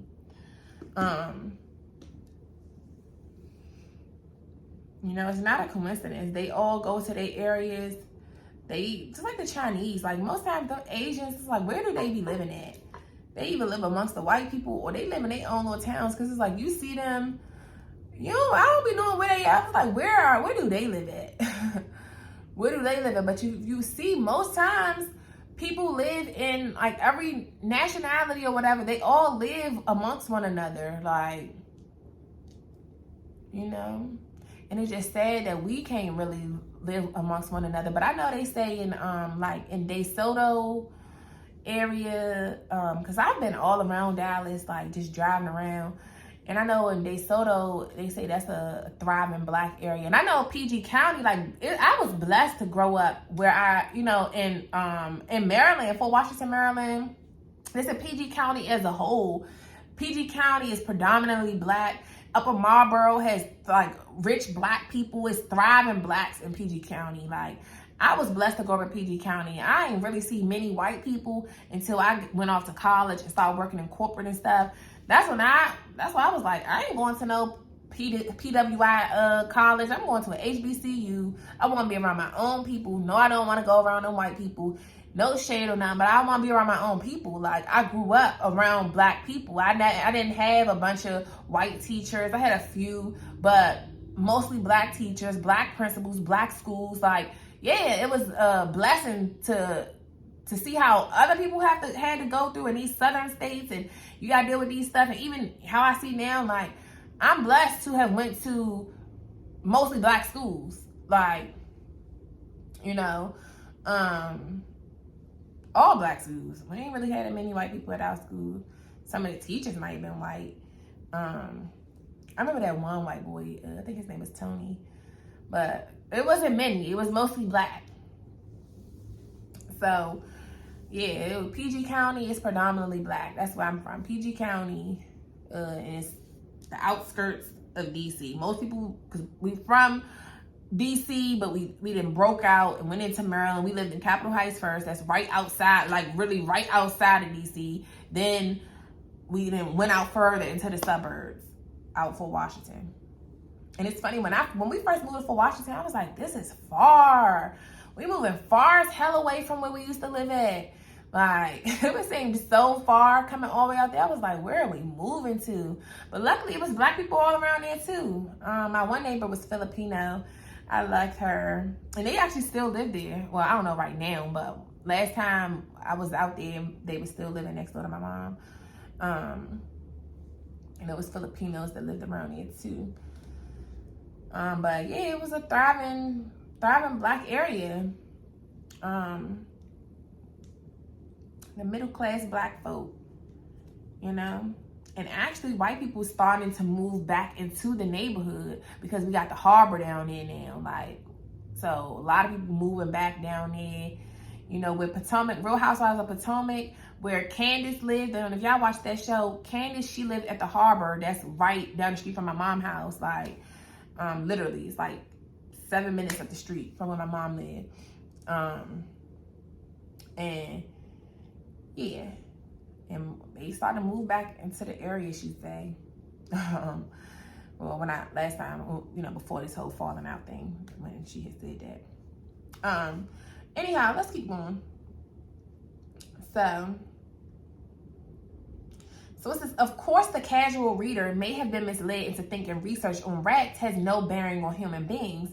However, despite the applicability of the research, the intention of the researcher to apply it to people, the U.S. government funding the research, or the impact of the research on architecture, psychology, and science in general, the fact remains that not only do black people live in projects and white people as early as 1573 correlated dense urban living with rascal and vile sort of men, but the more salient fact is that white people have countless studies on black people. They all do. I told y'all, the Chinese do too. This is how they know what we like. Every time you go into the beauty supply stores, they got the new stuff that we like. I told y'all that in one of those videos. They study us. Everybody studies us. And this is why I study them. This is why I study what they do, how they money moves, how they do on business tip. Like, man, a lot of stuff that I just be studying. That's what I do with them now. Living around all of them. Yeah, I'm paying attention. I'm observing what y'all do, how y'all move it too. Like, y'all want to be like them in every other area. The one thing we need to be focusing on is how they do that money thing. That's what we need to be learning from them. That's it. We don't need to be learning nothing else that they do. That's what we need to be learning. They money skills. The same way they study us, they study our brain. We need to study theirs. You study see how the Chinese and them folk come in our hoods, open up convenience stores. They got liquor stores on every block of the hood. Man, ain't no black owners of them liquor stores. And they do that stuff too to further deplete us. They know, like, why is that all we have? They don't give us no good food stores around there. They give you the worst of the quality of food. Like I was saying in the little video. We're going to probably listen to that video at the end of this. Because I didn't already make the video super long, but I told y'all it's going to get long because we got a lot to talk about this. Because this is just some real rap, and this is what they do. Every block in the hood is a liquor store, it's a corner store. It ain't no black people that own the stores. That's what I was saying in that other video. We need to be owning our own convenience stores. These are our hoods. The Chinese people literally don't live nowhere near the hood, but they come in and do our nails. They come in and have our beauty supply stores. They come in and feed us these cats and dogs and mess that they feed us. They even know what we like to eat. They don't eat that stuff. The stuff they feed us, they don't eat that. They don't eat that. The stuff that we eat, they feed us. They know exactly how we like it. Some of them little Chinese people be cool, because I remember when I was in Baltimore, and he know exactly what I like, how I like it, like. And when we tell them we mention this, and next thing you know, they got it on the menu. Like, they know exactly what we like. And then when we start mixing stuff and adding stuff, and then they see more people, they be requesting that now become a new thing on the menu. Like, they pay attention to us. But we spend all our money with them. We spend all our money in the hair store, at the beauty supply store, all our money on the nails and stuff. All our money on them. Making them rich. Meanwhile, we're left with nothing. We left with nothing. They coming in our hoods and they don't live nowhere near there. We'll rob and kill our own. When our own barely have it, and as soon as you see some of our own that's getting even a little bit, getting even a little ahead, you ready to bring them back there. You ready to rob them from everything that they do have. Nah, won't try to go follow them folk home after they leave the spot, the Chinese spot at night. Let me stop. Because I ain't trying to, tell y'all to do that stuff. Because we ain't want to do that. We want to get our stuff in order, but the same hate that you have towards your own, nah, we ain't the ones you really mad at. I mean, sometimes you are really mad at your people, but you ain't even really mad at the people you hurting. You mad at your family that you come from, that you still chilling around every day. Those the ones who hurt you, neglected you, abused you physically, sexually, emotionally. They the ones who hurt you and continue to hurt you. Them friends and stuff, they the ones who really stole from you. They the ones who really hurting you, but you stay around them because you're scared of being alone. The access, like you said in that thing, being like excessive social interaction. People just, you need sometimes to get away. So you can have your own thoughts. If you're around too many people all the time, you're going to begin to take on their habits, their traits, their mindset, their thoughts, their feelings. You're going to take on everything about them. That's why I say I can't be around people like that, especially people who always dumping problems and all that, because for one, I'm an empath. I'm going to soak it up, and now I'm going to be feeling like that. When you're in a relationship with somebody who always mad, sad, depressed, always negative, you too gonna end up becoming negative. Because we're energetic beings and energy rubs off. So you gotta be careful who's in your environment. This is how sociopaths are created. Because of their environment. The environment breeds and alters their brain. All of us who got these issues, these mental illnesses. Some of us, yes, we're born with brains wired differently, but the personality disorders that we suffer from, that stuff comes from your environment, your upbringing. But yeah, we be ready to take each other out, but when it comes time to face them, y'all want to buckle up and act like you scared or something, but you'll take your own folk out, but you won't get together. All y'all some heavy hitters, right? Okay, all the heavy hitters get together and go against the real ops, the true ops. That's why I'm going to have a real meeting. Like, I'm like Malcolm X with it. Let's get it back in blood. Like, don't play with it. I'm not on no Martin Luther King, no violence, no, nah, man, what? Y'all did what to our towns? Oh, let's run y'all out. Y'all did what? What? Y'all not gonna keep playing on our top like that? Nah. I'm Malcolm X with it all day. All day. Who wants smoke is free. Who wants smoke is free. All the ops is sweet. Period. Let's keep moving before I get the I need to be careful. That's why I be want to really have, like, I be saying I want to have a real town hall meeting, because everything I want to say, you can't be inciting violence and stuff on the internet. You know, you can't be doing that. But in person, I'm going to tell y'all what I really think. What I really want for us to do. So, let me stop. What is that?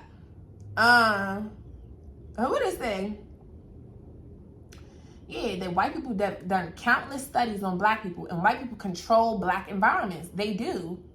They give and take away.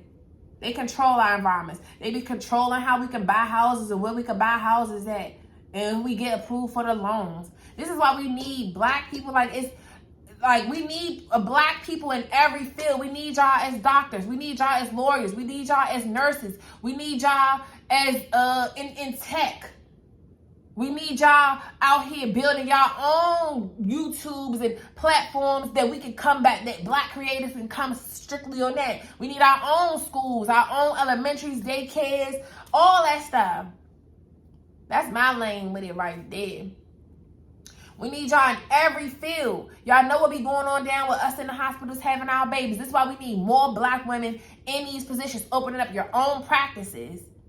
We need more black grocery stores. We need more black farmers. We need more black people purchasing land so we can plant our own stuff and sell it in our own market so we know we're getting quality stuff, so we're not getting that poor quality of food. We need our own folks. We need somebody in every field. We need our own automotive technicians, our own plumbers, our own builders. I'm tired of not seeing black people building out in this world. Every time I see all the new construction going up and hella new construction going up, I'm always seeing the Mexicans or the white folk out there building. Where are our black lumberers and the ones that do masonry and all of this stuff that they call it? Where is our people? Our men need to be off the streets and in the streets building up our communities. Building back up your own blocks since you want them so bad. You want to claim something. You want to be territorialist about stuff. That's what you need to be learning. Everybody don't have to go to college. But take your butt to a trade school. Learn how to do electrician work. You'll always eat if you know how to use your hands. If you know how to do electrician work, if you know how to do stuff like this, lay some tile in, fix up houses, get the slothful spirits that you want to sit around and just be lazy selling drugs. No, there's a lane for everybody. I don't care if you ain't go to school. Shoot, look at Mayweather. That man can't read and write. He's still rich as I don't know what. He's wealthy. Don't let the fact that you dropped out of school at a certain age stop you from doing nothing. That don't stop nothing. That just puts you on a detour to go a different route. What the enemy means for bad, God will use it for your good. It's just to detour you. So what, you ain't graduate? So what, you don't know how to do this? For one, you have the ability to get you a tutor, learn how to read and write so you can understand contracts. Look at what the Mexicans do. All of them don't be speaking English, but they got that one or two that do. So that one or two can do the contracting. They can sign the contracts with the people to make the money. Look how they use they kids. They teach their kids to speak English so their kids can translate, so their kids can do that stuff. And they just do the work. They get their buddies out. Like I see every day out here at the corner store right here. Every day. Them Hispanic men. They come pick each other up. One might be driving the truck. He come pull up. They hop in the car. Let's get to work. Wherever I was, downtown Dallas, somewhere, I went around there because I was doing a lift. I went out there. They was deep. Like, I was like, what the heck? Deep. And they was all standing out there getting ready for some work. You can't let not having no education, not having nothing stop you, bruh. I ain't trying to hear none of that. That's why I say it's no excuse. Ain't no excuses. When you want something bad enough, you gonna figure out how to do it. There is a way. We black. By nature, we know how to make a way out of no way. So stop with all the excuses. We need to be coming together to do that same stuff. It should be black men helping other black men together. He might not know how to read and write. And in the meantime, while you don't know how to read and write, let the one who do know how to read and write be the one to sign the contracts. You might be good at talking. I used to tell my second baby that all the time, like, first of all, you're a master daggone manipulator. Master manipulator. You can make anybody feel good, believe something. You can sell anything. You know how to sell anything, especially to the women. You sell anything. That dude went out there and sold them glasses so quick. Sold my phone cases, all that. That's what made him realize, oh, it's others. Like, dang, I ain't know, like, you can make money just off of, you can sell anything, bruh. A lot of these men good at sales. Get your butt in real estate. Get your butt in some sales, some real sales. Get out for selling drugs. This video is so long because I wanted to talk about that. Them dropping them drugs, and that it was an article I was reading about that. A lot of that stuff, them dropping that stuff in our community was just to destroy us. To get some of y'all in jail, some of y'all destitute, so that you can't even focus. You're so high up, you can't do nothing. Criminalize the marijuana, criminalize everything. So that way it's easier for us to catch them, easier to get them for this. And y'all want to still be out here selling this stuff, like doing this stuff. Don't even care how you leaving your kids behind because you so pressed for street cred. So pressed for street cred, so pressed for this. Them same niggas, when you get locked up, they ain't gonna be writing you. They ain't gonna be putting money on your books. It's gonna be your family, your girl, your lady, your kids, them same ones. Those gonna be the ones that's there for you when you in the jail because you was pressed for street cred. You pressed to fit in, and you pressed to be that nigga. You pressed to be the one. You pressed to be the one, not the two. You pressed to be that. But when it's all said and done, and your butt be in the slammer, guess who gonna be the ones? The one that you said, to hell with how you feel, because this is all I know. And instead of choosing to do something different, instead of watching TV all day, instead of turning off the TV and turning on something that's gonna get on YouTube and teach me how to do something different. It's many people teaching different ways how to make money out here, different skills. Instead of you saying, let me take this money, let me run up the bag, even if I am selling these drugs. Let me take the money that I'm making off of these drugs, save that, so I can invest into going to school, invest into my own business. Y'all can get together, start car washes, start your own convenience stores, start your own landscaping companies, start your plumbing companies, and work together. Let the other young dudes come up under you, get apprenticeship, learn and teach them the way so they can, they can grow within it, and then they can go out and start their own and bring the other young ones that's coming up after them, your little brothers, little nephews, and all of that. Instead of letting them think they got to be out on the street. Instead of them out here doing this, wiping the window stuff that they do in Baltimore, them little, what they call them, the Squeegee boys or whatever. And then they end up getting into trouble with that because they want to wipe everybody's window. Then you got a bunch of them out on the block. People be intimidated when they see a bunch of black young boys. And then a lot of times they end up fighting with the people in the cars and all of that stuff. Because people don't be wanting their window wiped with that same little dirty little joint that they got wiping the windows. But everybody's trying to get in on that. Nah, really open up a car wash. And people want to be running to you. All y'all can go sit there and open up a car wash. This is why I'm saying we got to learn money management. We got to learn to stop keeping up with the Joneses. We got to stop worrying about looking like dressed up trash buckets. Because if we stop focusing on looking like something, actually be something, mind, body, and soul, get the healing you need, get the education you need about money, about everything, get around the right people, pay to go to seminars. So much is available out here. Stop making excuses. If we do that, we can come together, build this stuff. If we learn how to all chip in and learn to stop being so dang on conniving and backstabbing and money hungry greed, if the spirit of greed and lust and envy stop plaguing our communities, the spirit of sloth, our community battle with all the 7 deadly sins. That's going to be a whole nother different video. I've talked about it a little bit a year ago when I was in Houston. I know that's before my channel really got to growing, but a lot of these videos, a lot of stuff that I talk about, I've already been talking about it since I've been in Texas a year ago. These deadly sins are plaguing our communities. Slothfulness, being lazy, greed. You want to take what somebody else got even though you ain't worked for it. That's greedy. Ain't nothing never enough for you. You want to take what somebody else worked hard for instead of you working hard yourself. Greed. Envying other people because of what they have. Lust. Get some confidence about yourself. Get some self-control. Learn to start thinking with this head and stop thinking with that other head for the men. Same for the girls. Stop letting these urges, these little feelings that go through your body, learn to control them feelings. It ain't to act like they not there. A lot of us act like our feelings not there. No, deal with your feelings. Process them emotions. Allow those emotions to flow. Process them. Deal with them. Give yourself time. Give yourself space.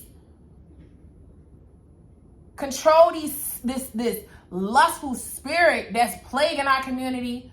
Why the truth of the reason why a lot of our kids don't have fathers. A lot of times we sleeping with people we don't know, sleeping with people we don't like. You sleeping with another woman, man, knowing she got a family, they a family, and you think you gonna take them, and then when you realize that he ain't leaving his family for you, all the shit that be going on, bruh. Y'all know what be going on, bruh. Stop the cap. Stop acting like you don't know. Cause you know. Cause you know. That's the stuff that's leading to your kid not having another dad. Not having a dad. For us, the way we treat our men, the way our men treat us, it goes both ways. It goes both ways. We greedy. We got to have you, and you. And then you, and you. You sleeping with this one. They sleeping with that one. They sleeping with that one. Some of y'all sleeping with a man and a woman. These dudes be sleeping with men and sleeping with women. And that man that they sleeping with another man who's sleeping with another woman and another man. And then you wonder why, and you wonder all the spirits mixed up. Wonder why everything is just thrown off. It's too much. Too much mixing it up and sticking and poking and horniness and too much. This is why we like we are.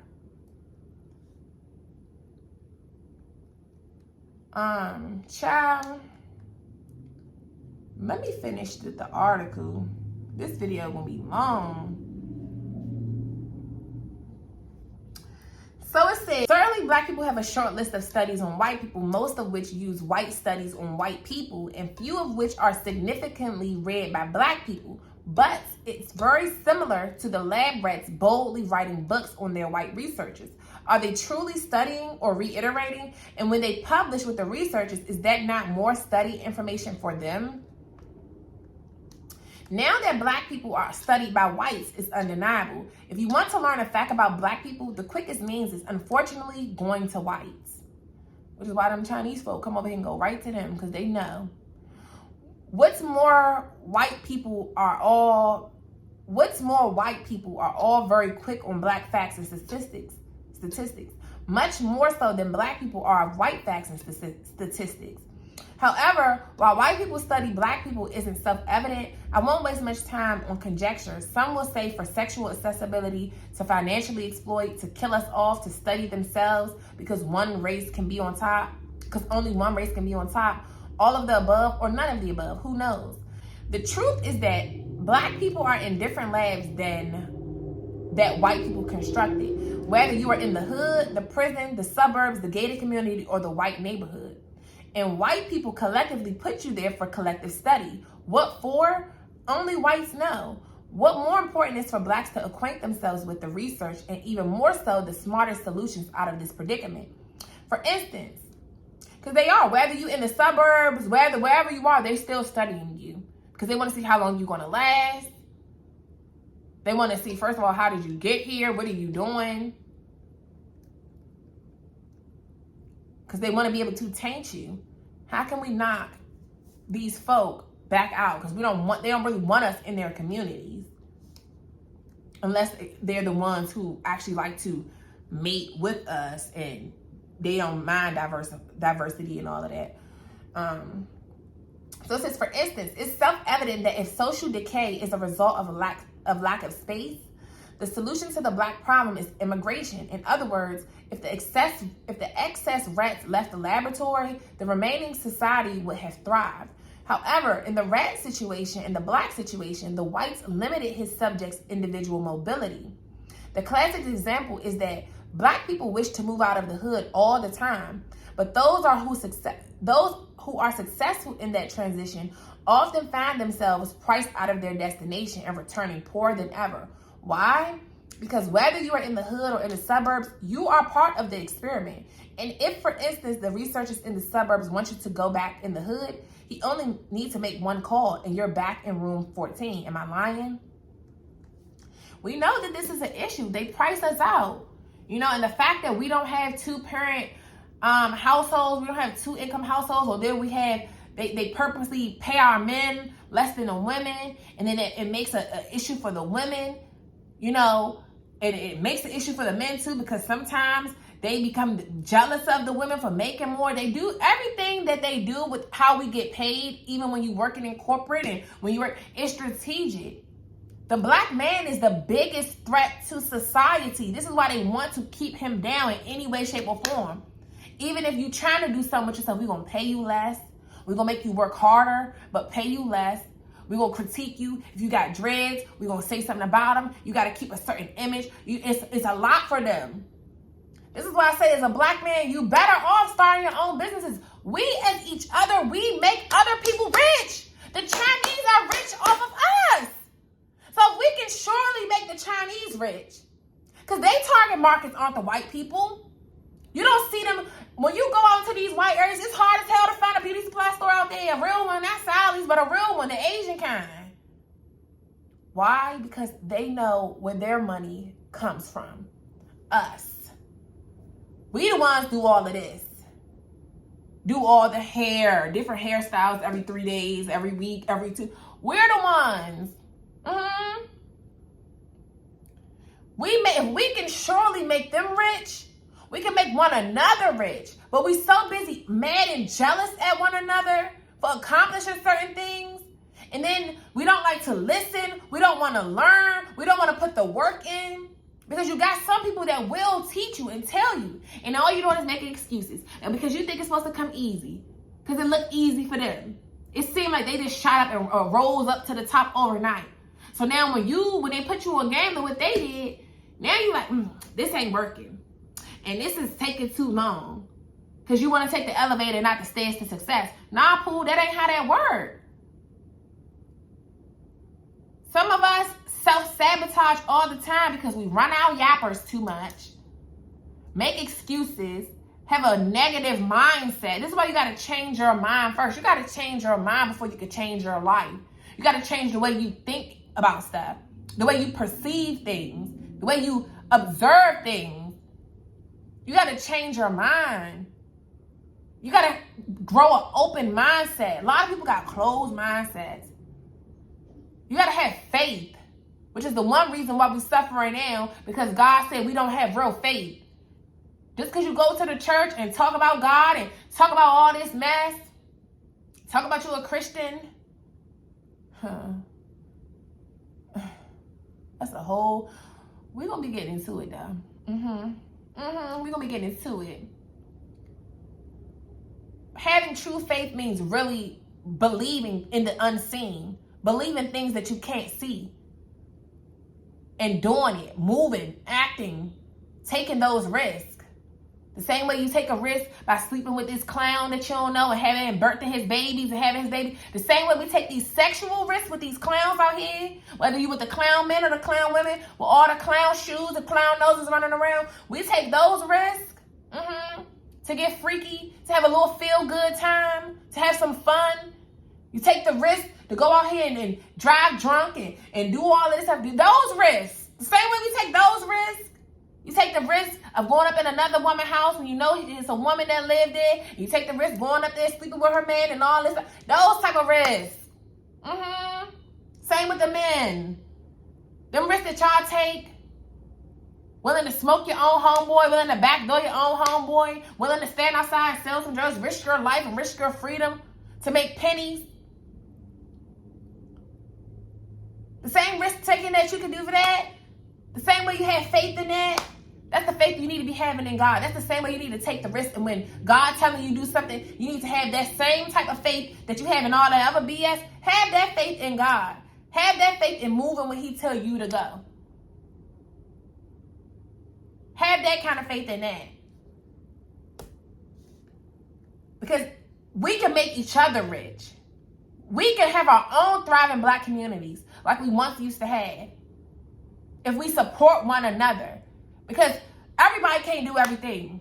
You might do nails. You might do hair. You might be a dentist. You might be a doctor.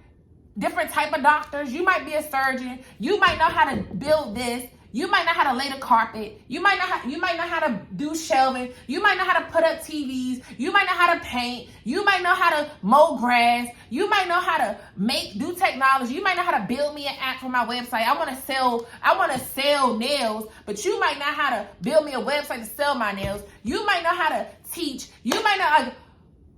We all do different things. So I don't know how to do everything that you know how to do. And I still need your service. Even though I make money maybe doing nails, I might need you to do my hair because I don't know how to do hair. I might need you to come cut my grass because I don't cut no grass. I don't know how to cut no grass. I might need you to come over here and these kids put a hole in my dang old wall. I might need you to come over here and patch this hole up. And then I'm going to refer you to my homegirl because she got some badass kids too. So now you need to go over there and fix her wall. You need to go over there and cut her grass. She don't got no man in the house. Yeah, you need to come over here and mount all her TVs. So you get you a mounting business. I don't like to move all my stuff. So now I would rather work with you. You know how to move. You got a whole moving truck and stuff. I'm gonna pay you so you can come move my stuff because I'm moving here and moving there. It's so many things that we can get into out here to help one another. Because we all don't know everything. What my specialty is, that might not be another person's specialty. Look how we do now. Everything you have in your house, somebody made it, and the one person didn't make everything. Your lamp fixtures, you got that from somewhere. You got your bedding from this place. You might sell pillows. You might sell lights. You might sell artwork. You might sell computers. You might sell shoes. You might sell clothes. You might sell hats. You might sell body jewelry. You might sell glasses. You might sell phone cases. You might sell whatever. You might be able to teach me about spirituality. I might be able to teach you about math. You might be able to teach me about sales. This person might be good at that. You good at science. Like, just like now, like I tell y'all, I don't really know. I didn't never focus much on science and social studies. So what I do know, I might be able to teach you about spirituality. You might be able to teach me about science and social studies so that we can come together, bridge the gap on this. Even if it ain't about selling physical things, about using your own spiritual gifts. A lot of y'all have gifts. Use them. Stuff that you've been doing since a little kid that you was actually condemned for doing it. Actually, people try to shut you up about that stuff.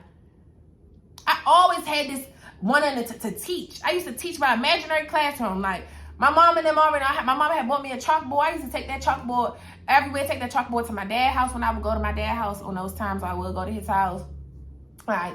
Talk to my imaginary class. I come home from school talking to my imaginary class before I even had a chalkboard. I come put a piece of printer paper up here and be teaching my imaginary class what I just learned at school today. Like, my brother didn't want to play with me. And now this is still my lane to teach. But now it's to teach spirituality. You might have been able to see into the future since you were young. And people try to shut you up. You might have had certain gifts, spiritual gifts. You might be able to have art, creative, draw. You might have good organization skills. Another person might need that because they lazy. They don't want to do all that organizing. They don't know how to design their own house. You might be good with design and interior design. It's something out there for everybody. You got to find your lane. You might be good with doing party decorations. Other people out here don't want to sit there and blow up balloons and do all of that. They want to pay you. So you need to start that business. It's something for everybody. You have to connect with God to see what it is that you need to be doing. We all can help one another.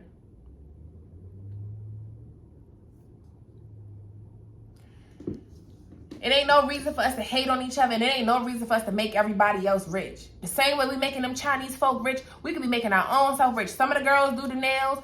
Instead of eating all this BS Chinese food, much more of us are getting into the food space, which is good. And we shop with one another with the food because we know we like to eat.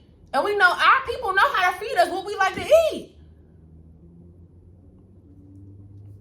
Somebody doing the food, somebody doing the desserts, somebody doing, like, we can help one another.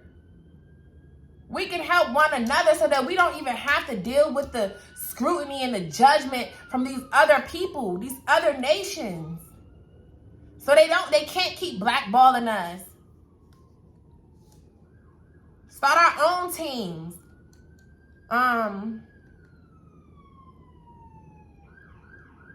Child, this story long.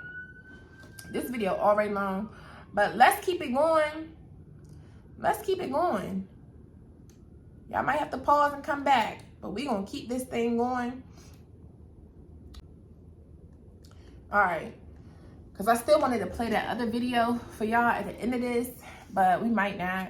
But I'm going to put the link to the video, the little Facebook video that Tasia sent me. I'm going to put that video in the description box so y'all can go watch that video, because it just confirms everything that I already been talking about, that I'm always talking about in these long videos and all my videos.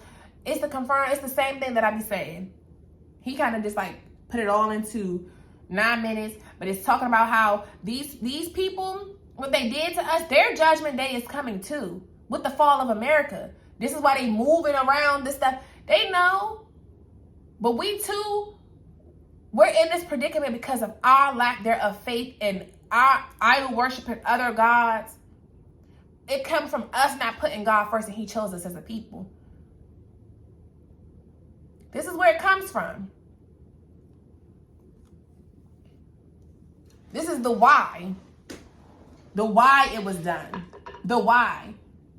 This is what the higher up elites know that we don't know about who we are.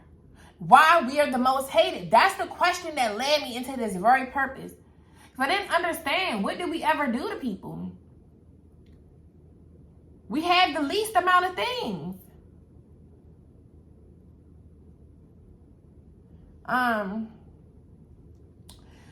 So let's finish. So it says further, it's worth noting that in Calhoun's research, he would observe that the mice became territorial and violent toward one another. But to make it easy for him to verify that the mice were territorial, he will mark a handful of mice with different colors.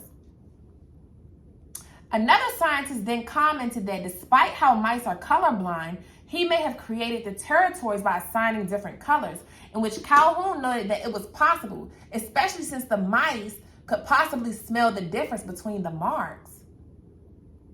However, he also lended the idea that although the colors were used on mice, many mice were uncolored, but were as territorial notwithstanding. Anyone in the hood can tell you that the different projects, territories/turfs, are presented by different gangs who wear different labels, which are oftentimes colors. Example, neighbors in the same building will rarely be gang rivals. Not everyone in the building wears the label, but in order for whites to easily study them, many gang affiliates do. Two prominent gang colors, blue and red, we already know who that is, have been in black projects since 1969 and 1972, respectively.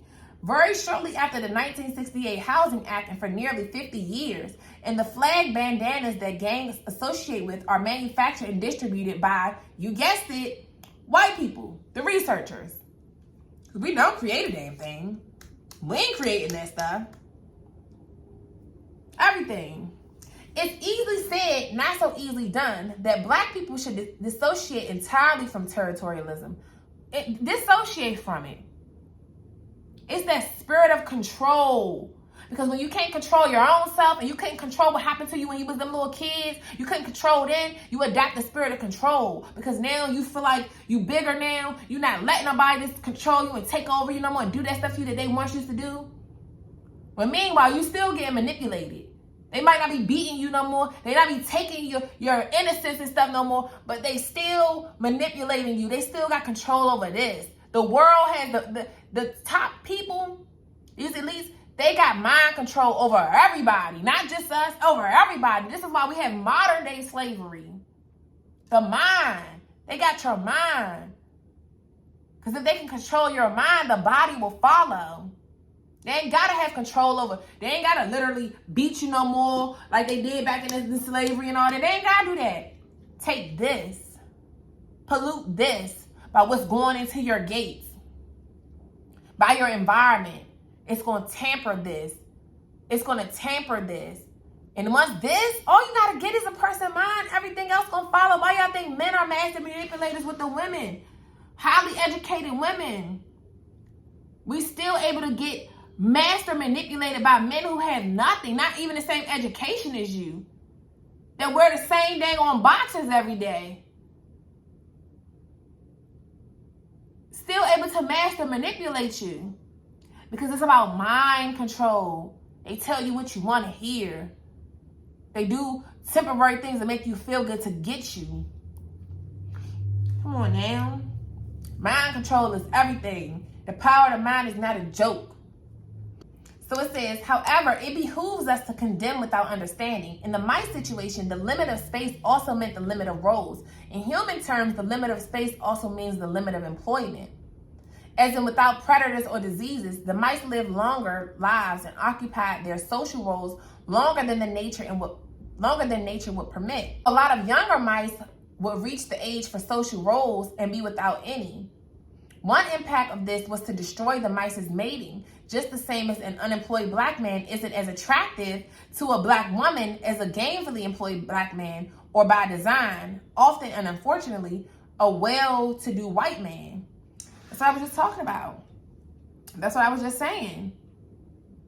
They purposely, strategically allow the women now, our women, to get more and all this, because then our men, it's gonna make us disrespect our men. It's gonna make us look down on them because he can't provide.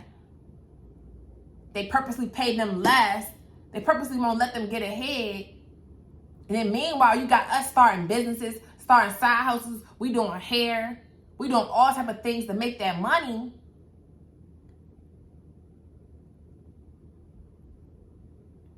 And then that's why now this is what we have a lot of the times. And that's why Tyler Perry said that thing, just let them pay a light bill. Don't transfer love because you making the money off of this, that, you know. And that's one thing too. If our men support one another, they can too. Women, we support women. Women, we might fuss and fight and talk our trash about one another, but we still gonna support. We still gonna support. It might have some malicious intent, because sometimes the women just want to see what you got going on. We already know how women do. Women are strange. Women do stuff. Women be trying to befriend you just to get in your business. You know, women do some shady stuff. But the thing is, we still gonna spend money, and because we like the glitz and the glam, like, I'm just looking around, I just see the stuff that we have. It's like, this is why it's always, we always about that money, because the world caters to us. We like pretty things, where men are more simple. More of them gotta cater. Some of them can cater towards women too. This is why you got a lot of these podcasters up here now, talking to the women, pandering to the women. Shoot, even Vontae from Baltimore, the little comedian dude, he sells bonnets and all type of stuff, and women are the ones who making him his money. So you might need to cater to women. You might need to sell things that caters to women. Like I told y'all, even my baby dad, he went out there selling, he got glasses and stuff. Now, if he was to order his own stuff, if he was to save his money from his hustle, save his money, get on Alibaba, order the same stuff that we all ordering off of Alibaba, we get on there, you can go out in the hood every day and sell your stuff to the girls. You know how to easily sweet talk them girls, so you can sell them that stuff quickly. And you ain't going to be in trouble for selling legal stuff. Like, you might have to just target the women. Like I said, even for people who, you know, y'all that's good with this type of, with your hands, with building and all that. Most car shops, who is going there too? The women. We don't know how to fix our own cars. We barely want to fill our tanks up. We don't know how to do nothing with the car, but get in there and drive it. Some of y'all have a detailing business. Like, it's so many things that you can have. And you can still cater to the women that spend that money. Because men are more simple. But even with that, order tools. Get you a little start off with a, having tools, selling whatever you can. It's stuff out here. Shoot. That's what I'm saying. But this is why we need to be able to get together and not be greedy. But the thing is, because the one reason why I don't like to join forces with other people is because people get greedy and people get money hungry. Even my own mom. That's why I'm like, she's money hungry. There ain't no shade on that. But with family businesses will fall when you got money hungry people that don't care about backstabbing. Oh, you just my child. Or you just this. Oh, I can do this to you because you the child anyway. I can do this to you. And you don't care that you backstabbing somebody just for your gain. You stealing from the business when the business ain't picked up enough yet for you to be doing that. Or you just going out of pocket. You ain't having no integrity when it comes to business. That's why a lot of us can't do business with one another, because lack of integrity, that's the main thing. Lack of integrity and bad customer service. Don't know how to treat people. I'm not a people person, but I know how to deal with people. On a personal tip, on a business tip, I know how to play the 50. I know how to definitely sweet talk you and all of that and make you feel good and all that.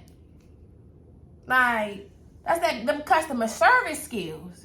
So it says, again, a cursory study of the hood, a prominent project being done to us, is that near every local employable opportunity is taken by Eurasians. From the stores we shop down to the police force. The police are not only there to kill us, but also to take our jobs. The few jobs black people find in the hood are custodial, transportational, and more often than not, menial, and many of these employees are aged and not going to give those jobs up. Yeah, that's why they stay in them positions for a long time.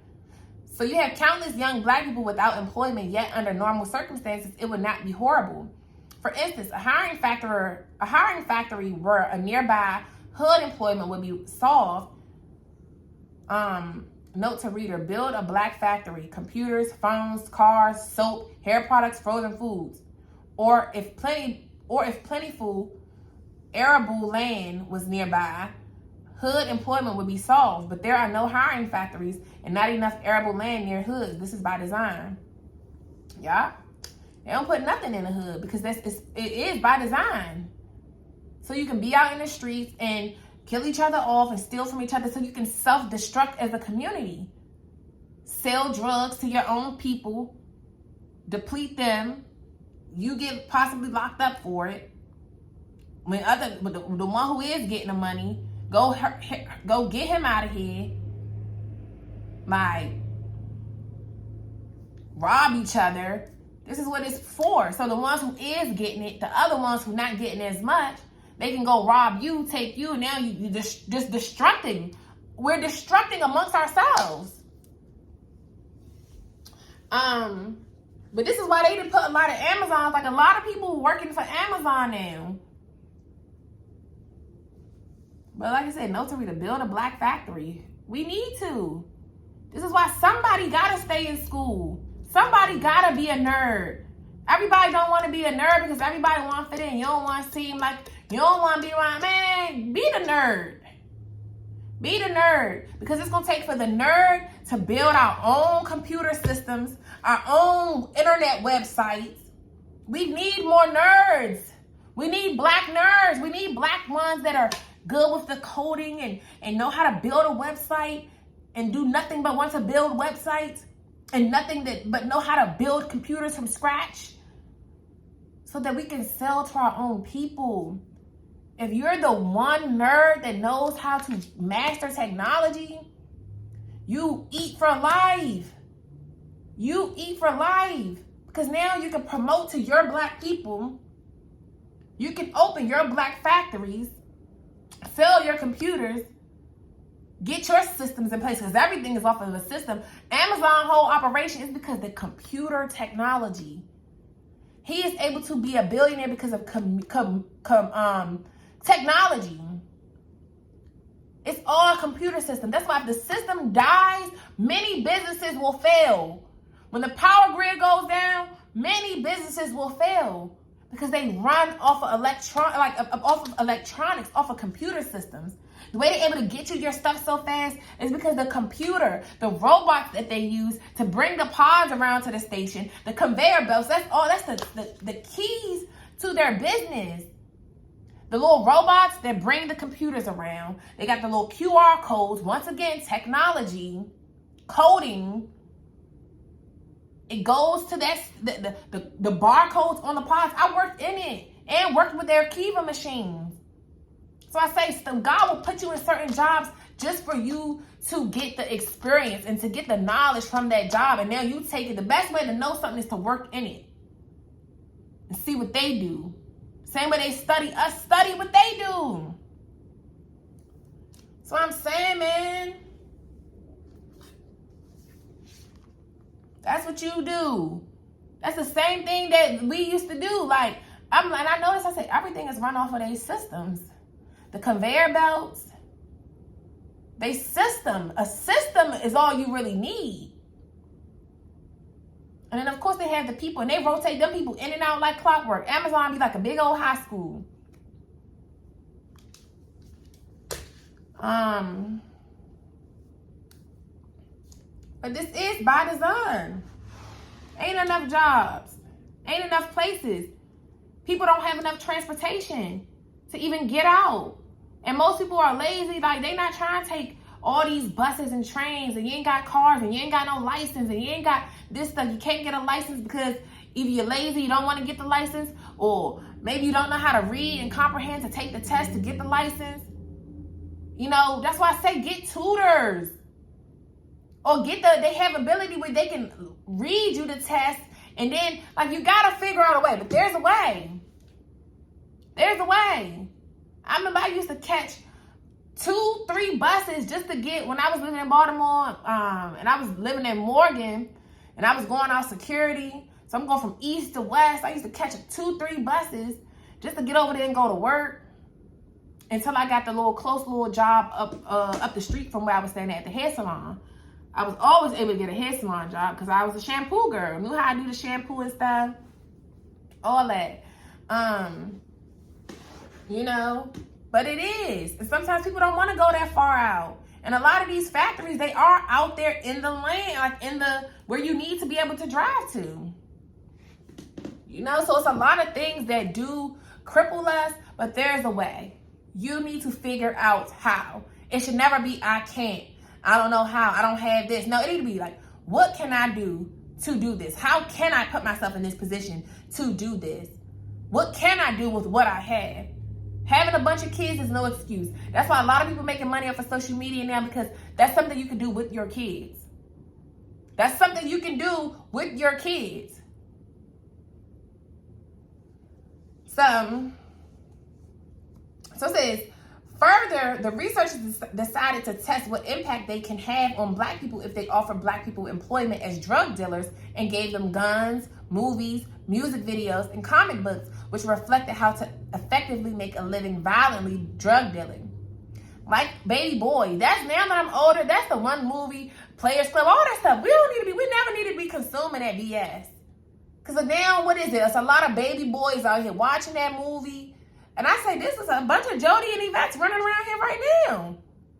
Women constantly, you laid up with a baby boy, a childish dude who can't control his emotions, who don't got nothing going for himself, who laying up with you, keep getting you pregnant. You keep going to the abortion clinic because this dude keep sexing this nigga who can't do nothing for you. Then you got another nigga you talking to from jail, coming home, going in your purse, taking your car, riding your stuff, beefing with your baby daddy. All the same stuff that's going on, baby boy. Then you got your mama who done enabled you this whole time. And now she want to choose her new man over you and ready to kick you out when she didn't enable you and made you a baby boy because she done coddled you for so many years. But now she got a man and her man don't like you. So now she ready to kick you to the curb for her man because she finally got a man. And she needs some attention too. Mama got to have a life too. I done did my job. I done fed you and provided for you. So now you need to go on and be a man. But he don't know how to be a man because he wasn't taught how to be a man because you done coddled him so much and his daddy ain't taught him. Now he out here being a little slumbag for another woman's daughter, another man's daughter. And then got a son, like Yvette had a son, who daddy can't even teach him how to be a man. The stuff, like I talked about in that video yesterday, the stuff that we consuming, the music videos, pushing sex onto us, making you horny. All you want is a laugh, watching all this stuff for a laugh and entertainment. When you got real issues you need to be working on, real stuff you need to be doing, real things that you need to be doing. Not sitting around waiting on entertainment all the time, on YouTube, on Instagram, on TikTok, just for entertainment. Follow some people that's going to teach you something. Obviously, y'all watch me. Y'all watching me because you learned something from me. So you guys are good. But even still, in other areas, it's never to you. You can never learn too much. Stop watching them millionaire videos on here on YouTube. You'll see what they talk about. They never stop learning. And never stop servicing. So it says, no, yeah, and then them movies and stuff teach about gang bang and shoot them up and sell the drugs and all of that. And then we go apply that stuff to our life. We hear that stuff in the music, and then we go apply and doing that stuff out here because we heard them do it on there, and they're influencing. And this is why these upper people, the people who really paying your celebrities and stuff to promote this destruction to our community, they paying them. They just sign deals with the devil to promote this destruction to us, to keep y'all at the bottom, to keep them as the puppet masters, to keep puppeteering y'all around to do this stuff. When they don't, some of them don't even really live them lives. Some of them do. And some of them are spiritually dead because of the lives that they have lived. Like NBA Youngboy. But he's hurt, needed guidance, needed love, crying out about his pain. Like a lot of them. And because of the decisions that he's made, because of the pain and suffering on a spiritual, mental level that he had dealt with, he put that in his song, and some of the stuff that he had done. He even said in one of them songs, like, they end up having some regrets about some of that stuff. This is why a lot of them can't sleep at night. Then they convince you to go out here and do that stuff. Now you about to be going down the same road of destruction like they had, because you listening to the music. Easily manipulated. Some of these songs, even those R&B ones, like talk about stealing somebody's man and your man on the weekend and have a piece of man versus a whole man, all that BS. Then you wonder why your child get left with a piece of a daddy or no daddy, because you wanted to have a piece of a man when you know that man was over there. You wanted a piece of a man instead of a whole man. Now your child got a piece of a daddy or no daddy at all, because the daddy didn't really want you. You were just a good time. You were just something to do. You were just a little comrade for him. Now, who's suffering? We gotta think and be careful about this BS we consuming. So it says, no, anyone can tell you that black people do not import drugs into the United States and black people do not manufacture guns in the United States. But somehow black people have possession of large quantities of drugs and guns in the United States. And it's usually the ones with drugs who have the most guns. And those guns are never pointed at the researchers, like I just said earlier. They always pointed at your own people. You're always taking your frustrations out on your own people versus the ones who set up the traps for you and you fell right into the mousetrap. Y'all be calling each other rats. Rats are actually smarter than you guys. They know how to avoid traps. If you ever had to lay a trap down for them and they keep avoiding it, because they smart. They know how to avoid the trap. Meanwhile, our dumb goofy asses, we fall right into the trap every single time. Right into the traps. I need to call them something else. Call them them dumb cows or something. Call them, I don't even know, elephants are pretty smart too. Call them something slow. But rats are quick. They witty. They sharp. They intelligent. So stop calling each other rats.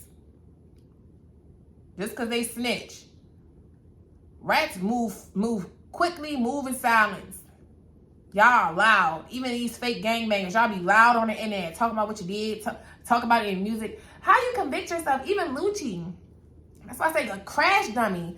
How you do that? Why were you told? The reason he's locked up right now is because of what he said in his song, I'm Gone. I think it was that song.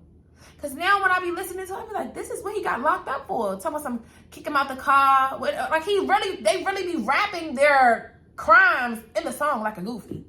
Come on, Crash Dummy. Come on now. You get an opportunity to make it out the hood and then you still want to engage in hood booger activities. Like, come on. Like, that's why you have to change your mind. This is why changing your mind is important, because if you don't change your mind, you still gonna fall into those same traps even when you get the money. If you don't change your mind before you get blessings, before you get rich, you will lose it. You will lose it. This is why I be saying make room for the blessing. Prepare for the blessing.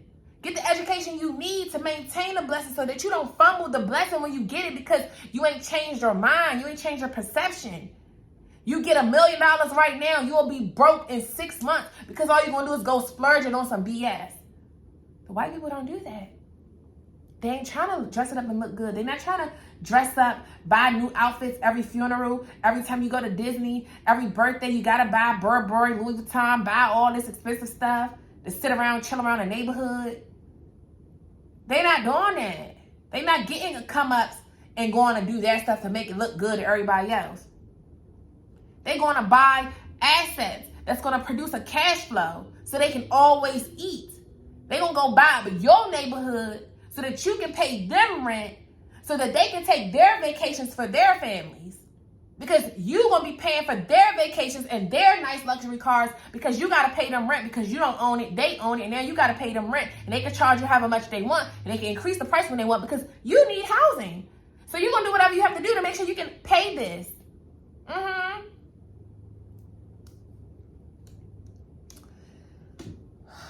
So, I'm tired, y'all. I'm tired. Y'all be stressing me out. But we gotta get it together. For real. For real. So it says, anyone can tell you this. It's easy to suggest black people should sell their drugs to white people or point their guns at white people, but the experiment has always been perfected. Today, white people miseducate black people in schools. Our whole history has been told in reverse. They have control over everything. They have control over your knowledge. They have control over your communities. They have control over how much money you can make because we put our whole life in their hand. They have control over our foods that we consume because they control everything. They got you by the neck like this and you got to just do what they say and do what they...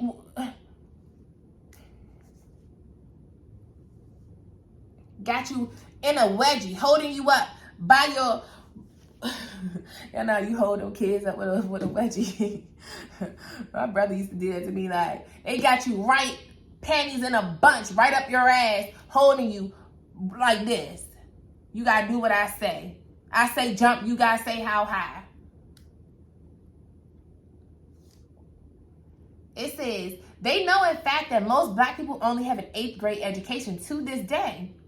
They know black people will drop out in high school because high school is geared toward college, and few black people, particularly males, aren't intimidated by college when they are being failed left and right.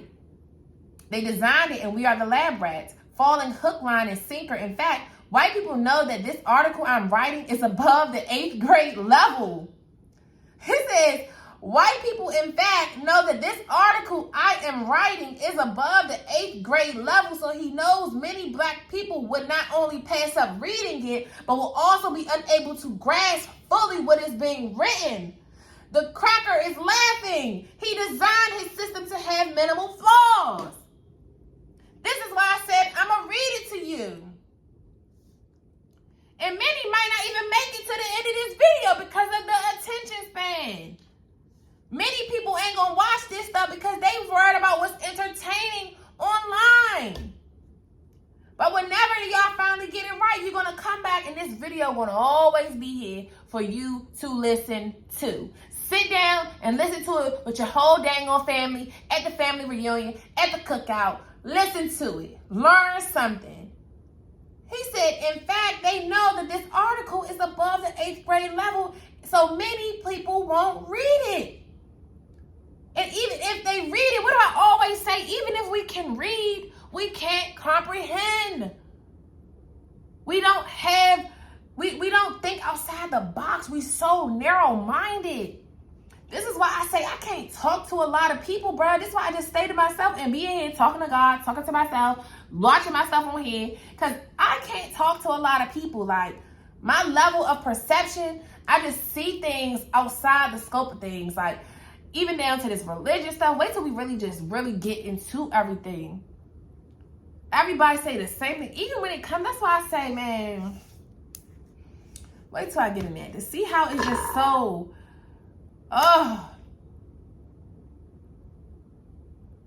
like that video said. I'm gonna put the link. We ain't gonna watch that video together probably because this video already long. But I'm gonna put the link in the video with this said about whitewash religion. They have really washed everything, told everything in reverse, told lies, watered it down, switched names out. That video, and it's so funny, God had flipped me to that in the Bible the other day. I ain't gonna say it right now, but in the video, that name, the same thing I was reading the other day about whatever his name was.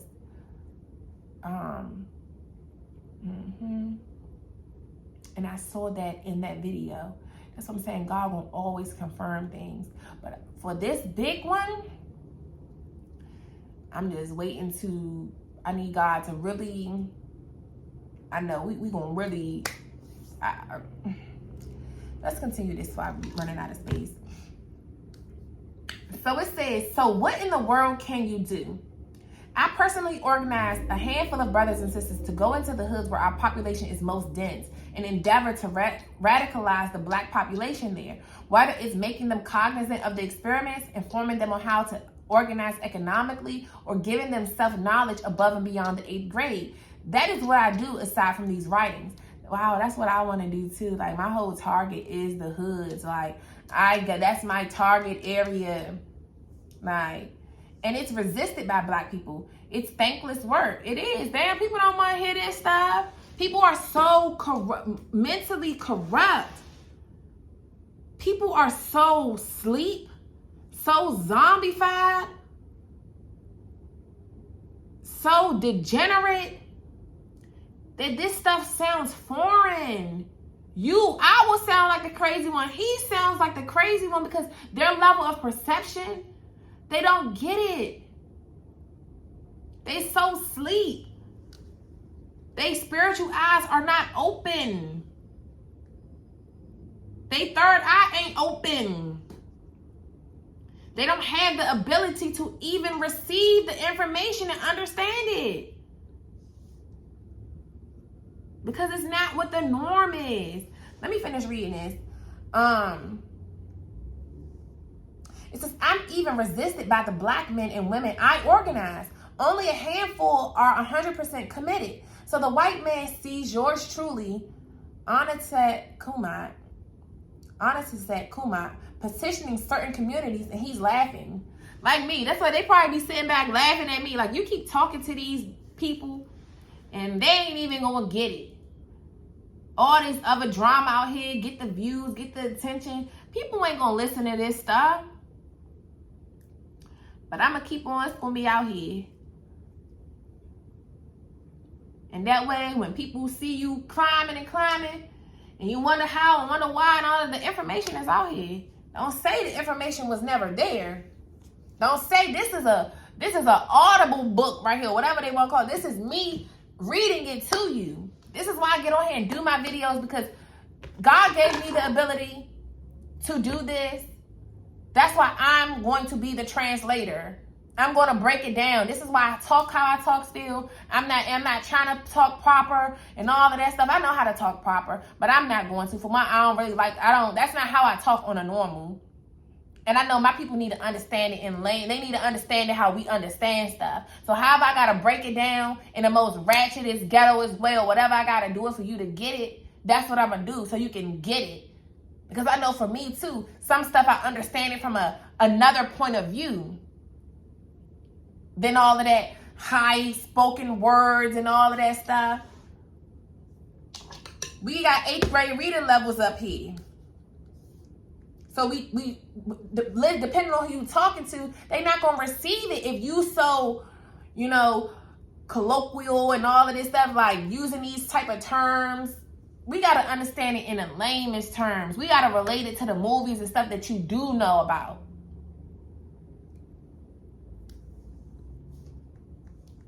That's why it's always a need for a spread. That's why it's a need for you. Because you're going to do it in a way that other people can't do it.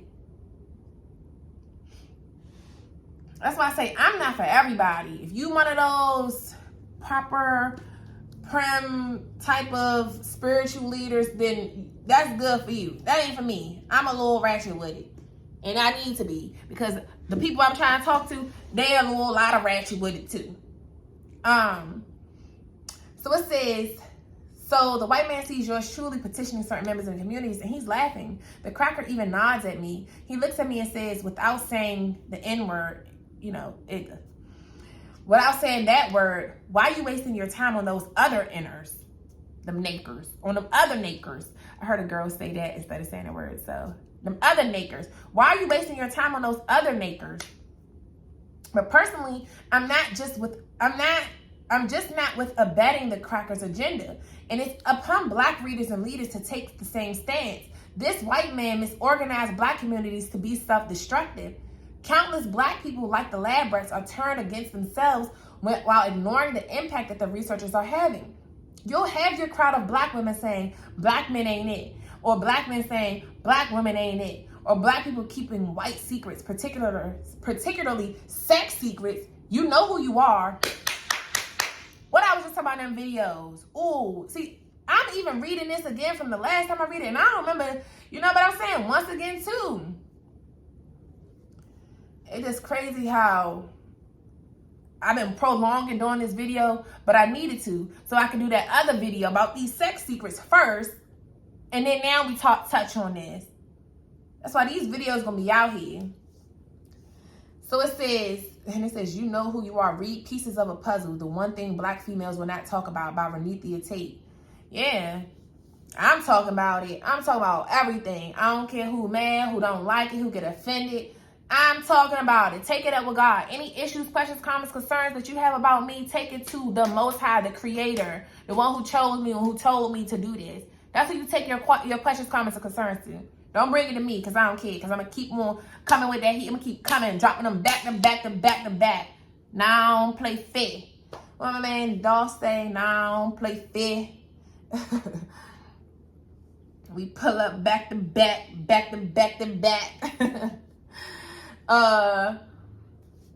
Even him, like, he was smart for real. Just because you from the hood don't mean it's a lot of smart people in the hood. A lot of intelligent. You might not be book smart, but you street smart. A lot of these same dealers, y'all know y'all good with the money. Y'all good with the numbers. You count better than me off the rip easy without counting using your fingers. Like, that's what I'm saying. It's always somebody that it don't matter. It don't matter. You have it in you. So many of y'all know history. Y'all know stuff that y'all can teach that other people don't know. Whatever you know, whatever you are skilled in, whatever if it's that one category that you excelled greatly at, immensely, you can teach that. You might not have no money to go buy all these products. Get on YouTube. Stop being scared. Turn your pain into purpose. Speak up about what you have been through. Give advice to others so that they won't go through that same thing. Give advice on the signs that somebody might be trying to groom you, or if that's what you've been through, or the signs of being with a toxic person, the signs that somebody is trying to manipulate you. Man or woman. That's why you got a lot of the men out here and people call them sellouts, but no, they using what they know because they're skilled at that. They too have done it. So they teaching the women, they figuring out a way to make money. It ain't to go against bro code. They trying to figure out a way to use what they do. Now, they good at being master manipulators. So I can teach you signs that these men might be out here manipulating you. I too was a Jezebel. So I can tell you about what these girls is doing to you, how they trying to finesse you, the whole shit that they doing. I can tell you about this stuff because I too been there. I was great at it too. I'm great at manipulating a man to do what I want. Like, obviously not everything. That's why I gotta leave these clowns, because you ain't doing it. You ain't moving fast enough for me, so I'm leaving you. Bye. Get on. I'm escaping. I'm fleeing far away from you. And I'm blocking you. And unblock you when I feel like it. It's like, no, let me stop. Let me stop. So it says, or black people serving white people cheaply. But until black people wake up to the experiments and work towards undoing it, they will be at the mercy of a sadistic and savage people. Black people today are sexually accessible to whites, servile to whites, working for whites, subjugated by whites, miseducated by whites, misled by whites, deprived of maturity by whites, reporting all of their information to whites, requiring permission for basic things by whites, being fed and clothed by whites, studied and experimented on by whites, and these white people make sure of it every day. Black man and black woman, you are in a project. Call it the hood, call it prison, call it the suburbs, call it a neighborhood, call it earth. You are in a project. The solution has always been what it always was: maroon and build for self. I said it for over 5 years and ancestors willing. I'll keep saying it for another 100 years. You must break free of white people. Then and only then will you be free. Know yourself, know your enemy, and be the rare African who is 100% committed to our liberation. That rare African is our most valuable asset. Thank you for reading. Use this knowledge for leading. And that's what I have done. So thank you, sir, for this article, because I'm using this to tell my people. Be that rare one. Be the rare one. That's probably how they be feeling about me. You keep trying to tell these people, but I don't care. I'm going to keep talking till I'm blue in the face. I'm going to keep yelling and everything at you guys because it's love. I don't really be trying to yell, but I just get so passionate about it. And I really want better for us. I do look at I don't care if I'm getting mad at y'all. I don't care what it is. I do look at my other black people as my brothers and sisters. I really do have compassion. Just as much as I be going back and forth with my second BD, like, I still have a love for the dude. I want him to win. I want him to overcome the curses on his bloodline. I want him to really win. I might be hard on him. I harden my heart, unharden my heart. Keeping you at a distance. Gotta keep you at a distance because you sadistic. And you're a drainer, energy vampire. Gotta keep you at a distance. But at the end of the day, I still want better for you. So yes, sometimes it might be a month later. I might unblock and send you a message letting you know that God still got you, bruh. You might have made me mad a couple weeks ago and I might have cussed you out and told you about yourself. But I'm going to unharden my heart today and let you know that you got purpose. You still can't get close to me. You can't come talking to me. I'm not trying to be your friend. Just take the message and do what I'm telling you to do. You guys, this video was 3 hours long. 3 hours long. I hope y'all watch to the end. Like I said, whether you had to take breaks or not, this is something that needs to be passed on. I'm going to put the link to this article in the description box. I'm going to put the link to the video because I ain't about to play the video. It's only 9 minutes. So I guess I could go ahead and play it. But I might just do that as a whole separate video after this. So I'm going to still put it in there. But I probably will do just like a separate video so I could talk. Because I want to pause it and talk about that video too. But really, the video is just a confirmation of everything I already been telling y'all. Everything God has revealed to me about everything. What's coming with the apocalypse. Which is really what was spoken in your Holy Grail in the book of Revelations. Like, what the prophecies been. Like, the proof is in the pudding, baby. The proof is in the pudding. Okay? So, I hope y'all got something out of this video. I hope that you guys really take heed to this and pass it on. Pass it on. The same way you gossip about what these trifling tail butt dudes is doing and the trifling tail girls, and you sit in the barbershop gossiping about this and that. Gossip about some real stuff. Talk about what's real. Talk about the truth. Stop wanting to be coddled and stop being ashamed of stuff. Stop being offended by stuff you did and might feel bad about. It's just a part of your testimony. It's a part of your journey. If you be bold enough and learn to talk about your own shortcomings, can't nobody else make you feel ashamed and embarrassed and offended about nothing. All right, you guys, so I lost storage, so I'm wrapping this video up anyway. So I'll see y'all in the next video. Deuces.